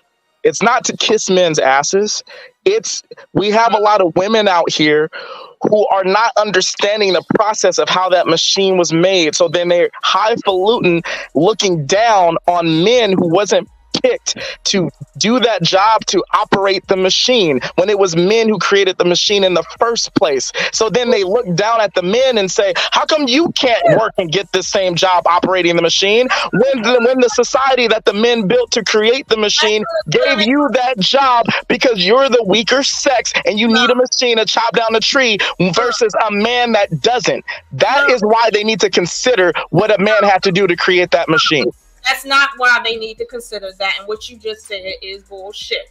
First of all, the reason why men created tools is not so that all the time it could just be for men to do shit. That's not why the human society developed the wheel, okay? Like, that's not why, all right? When it comes to tools, though, now that we back in 2023, when it comes to jobs, I haven't seen one or heard of one woman that looks down on the male species because she gets a job doing something with a tool. Like, I've never heard of that a day in my life. When it comes to women asking the question of, why is it that I can get this job and apply for it and you can't? That's a legitimate ass question. And that's the same scenario. That is the same scenario. The reason the answer to that question is because of the privileges that men gave women to survive without a man in this society. So it's because of men that they can even ask that question in the first place. Dark Lake, listen to the full sentence because you sound emotional right now. You don't sound like a logical person having a conversation. You just sound emotional as fuck. Listen to the rest of the sentence. It's a logical question when the truth of the matter is the men who have the jobs have a certain criteria. And whether or not you a man or a woman or somewhere in between, you got to meet that criteria. So if that woman who you say is so weak can meet that, why is it the stronger one ain't meeting that? That's a legitimate... Because it's not the same criteria. It's an illusion that it's the same criteria. No. I'm telling you, it's a legitimate question that has an answer. Now, if your answer is the reason that they were given the job is because they were women, you're lying on every single employer in this fucking world. You really are. You really are lying on every man on this panel that would have a business and hire a woman for it. You think that men are so impressionable that they wouldn't even give another man a job when they know they really need a man because they were giving this propaganda about giving jobs to women simply because they weak. Never mind the industrial reason for it. No. Here's the thing, Lola. Wait, Lola. Hold on. Wait. Let's slow down a little bit. In no way, form, and fashion. Wait, Lola, hold on. In no way, form, and fashion am I saying that women aren't capable. That women are just these like damsel in distresses that need a. Wait a minute, Lola. Wait a minute. Time out. Well, let me say this, please, Lola. Okay, I'm not saying that women are these damsels in distresses, and Lola. I'm not saying that women are these damsels in distress and they need a leg up. Wait a minute. Lola, wait a minute. Time out. I want to say this, right? But there is a reality that exists, right? They wouldn't come up with the whole double minority thing for no reason.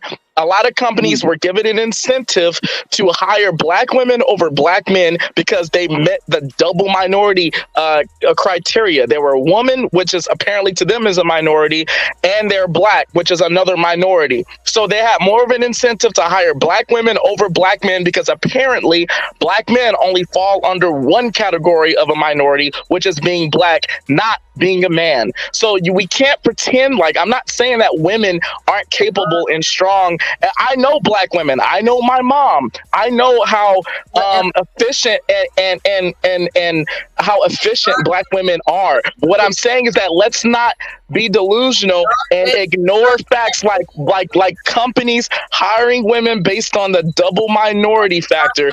All of that stuff matters, and it exemplifies and illustrates everything I've said in this panel so far. It does not illustrate what you're saying. What you're going to do is point to the last group of people to be given equal rights, to have an equal chance at a job they were equally qualified to do as white women who were already in those job positions. Do not play with my intelligence, okay? I don't have 2.5 degrees for nothing, all right? I feel like I'm not attacking you personally, Lola. I feel like you're taking it that way. I said Huh? don't play with my intelligence. I didn't say you were attacking me. I said don't play with my intelligence. I'm not playing with it. I'm challenging it. There's a difference, and I'm Dark Lake Revive. You know I do that, right? So I'm not trying to insult your intelligence. Your opinion. You're not Huh? challenging anything with your opinion. You're having a conversation. And what I'm telling you is at some point in your conversation, you're going to have to speak a truth that everyone can verify. If everything has to be how you feel, okay, that's going to be a problem. As a man, that's going to be a problem. Let's verify it. Let's verify. Okay, let me ask you a question, Lola. Let's verify, right? Is it true that the double minority criteria existed? Wait, I'm asking you. I want to verify. Okay, did that exist? Does the double minority criteria exist for black men or black women? Which one did it exist for? Literally just made 4 assumptions and assertions about about employers in and of itself. Never mind the politics about it that you're innately saying something about too, right? Never mind that. You've got a lot of points that you need to go find facts for and state facts and dates for. But right now, you're just talking about your opinion. Now, back to what the lady Goddess has said. You have a right to your opinion. But that opinion is not an authority over anyone, let alone a woman that you do not have provision over. Like, that's not what that is. And so right now, I'm giving you the benefit of the doubt of playing the spar game with you, okay? Because I'm letting you know through your own examples, like you said, propaganda. And I'm like, what's the propaganda? If an employer says you have to have X, Y, and Z experience to do this job, why is it that only women need to sit and appreciate what happened before civilization came and shit, but not men? Really? Okay, but they qualify equally as men, right? Okay, that's fine. But again, you want to say women are more easily persuaded by propaganda. They only qualify because the machine was built. That's my point. That's the only reason why they qualify, because they can push a button instead of having to chop down the tree. Okay. That's the only reason. That's another point that you made. You're acting as if men are the only ones that invented machines, and they're the only ones that actually help build those machines, when we have photographs of women in factories since 1905. Dude, stop making assertions talking about facts. If you want to state your opinion, that's fine. But you have made too many tonight for you to stand on a damn thing, and I'm not even going to let you jump off the cliff trying, okay? Just stop it. I have a question. So, the transgender guy that let you jump into the swimming. Sir, I cannot hear you. In that woman's Hey, Truth. I'm sorry. I gotta bounce, guys. How you doing, Truth? And Intellectual Soapbox, thank you so much for having me on the show. Goddess, that was a lot of fun. And Lola, you know what? I think I'm right, but like I said, I value your opinion, so I wouldn't mind having the discussion so I can prove the things that I said, because I absolutely can prove it. So, but God bless all of y'all. Truth, everybody, God bless. Dark Lake, we'll talk. Hold on, y'all. Hold on. Dark Lake, we'll talk. Me and Lola will talk to you on Sunday. Pull up to the Black Files. We'll talk to you on Sunday, baby. Sunday? Okay. God bless. Pull up. We'll talk to you. We'll talk to you after that. All right. So the question I have is that transgender guy went in and joined your sports. Once he wiped everybody out, the women went across and no, he can't compete with us because he's too strong. I can't hear you muffled. What you saying? Bro, you gotta do something with your mic. Get closer or something. Can y'all hear me? Can y'all hear me? A little bit. A little bit. I can hear you now, yeah. Can y'all hear me? Yes, sir. A little bit. Keep going. Okay, so here we go. So the question I have is, the transgender guy they let in the women's sport, swimming, and he wiped everybody out. And the women made the commission saying, "Get him out of here. He's just too strong." That's facts. That just happened recently. So we know that this is why men's sports and women's sports are very different, because the strengths are just not comparable. We just more overpowering, guys. Okay. You need to. Okay, somebody meet your mate real quick. I don't know where you guys are getting this extra strength situation for, and why you're making that the only point that you have, because you have extra strength in terms of blunt force strength in your physical hands when you punch someone and or maybe when you kick someone. Literally, that is the only physiological strength point that you have that is literally more than a woman. Everything else literally is the same, if not just the opposite, which creates a complete balance. It's like, stop. Why are you guys focused on the one little point where you might be up here? Meanwhile, the whole shit is totally balanced all over the human DNA spectrum. It's totally balanced. But you want to just talk about using the word weak, whereas men are weak in certain areas too. But are we walking around saying men are the weaker sex because men are weak in one area or two areas, even five? Are we saying that? No, we're not. So why is it that you continue to say that over that, especially sports? And I'll give you an example. I was talking about swimming. 6'4", right? And I'm 4'11", and we're in a sprinting match, right?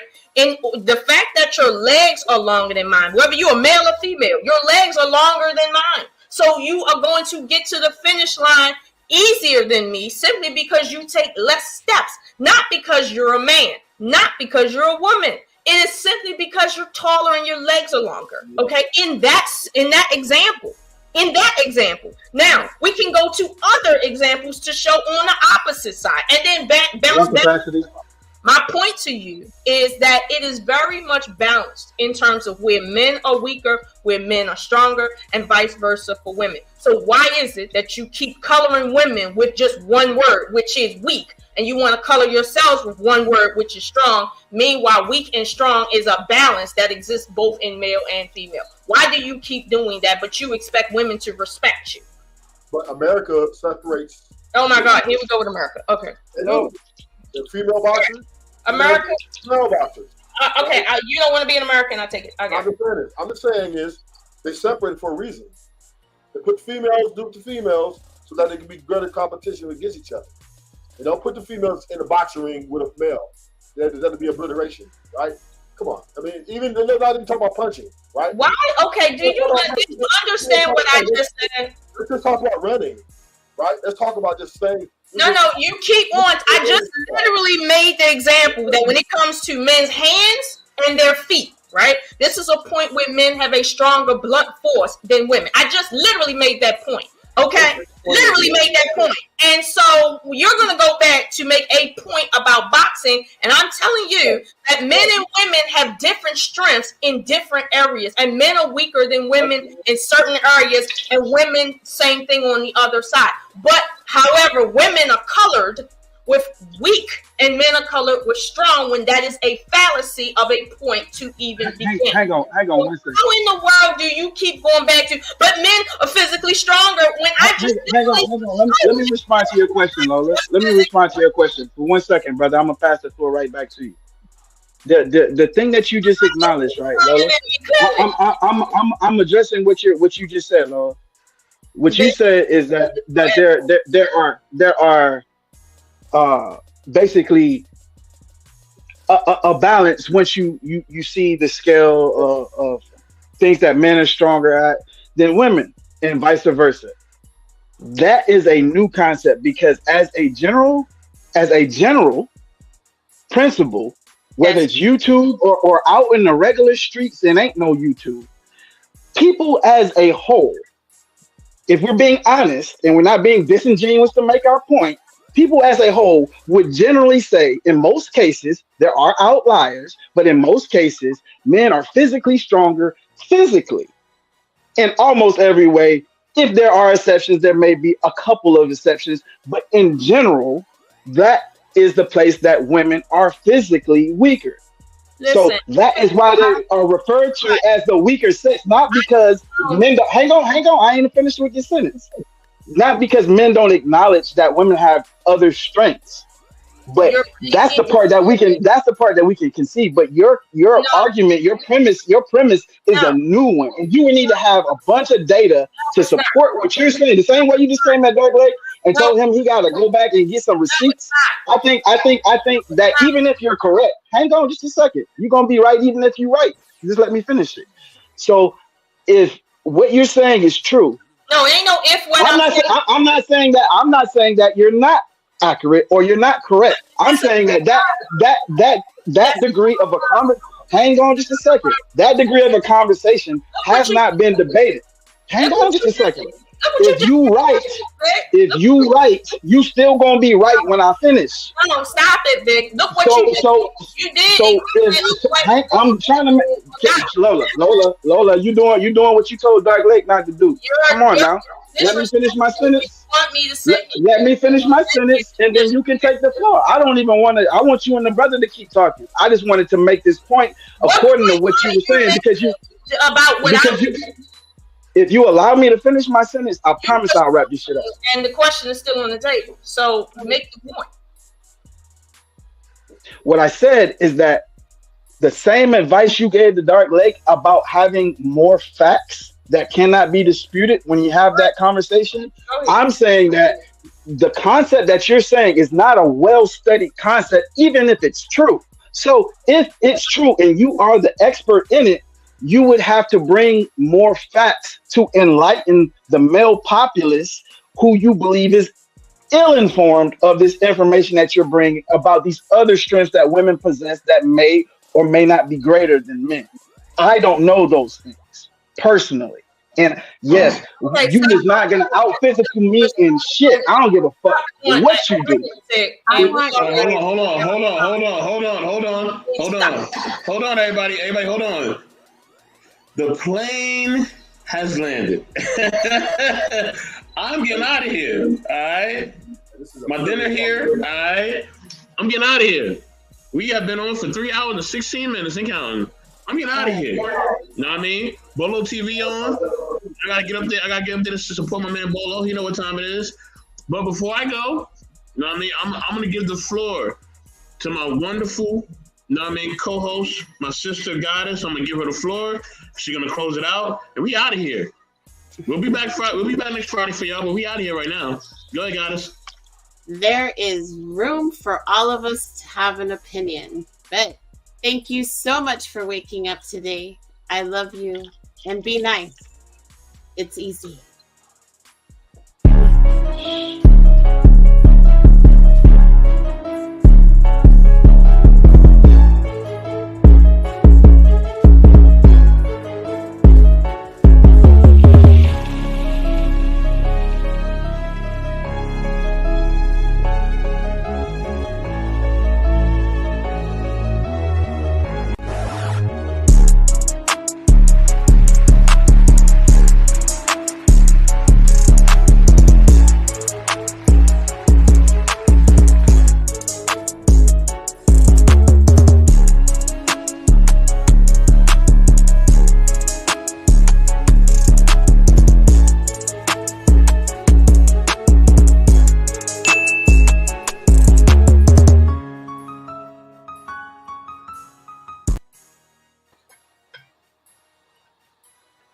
Best don't want you to be great, Lola.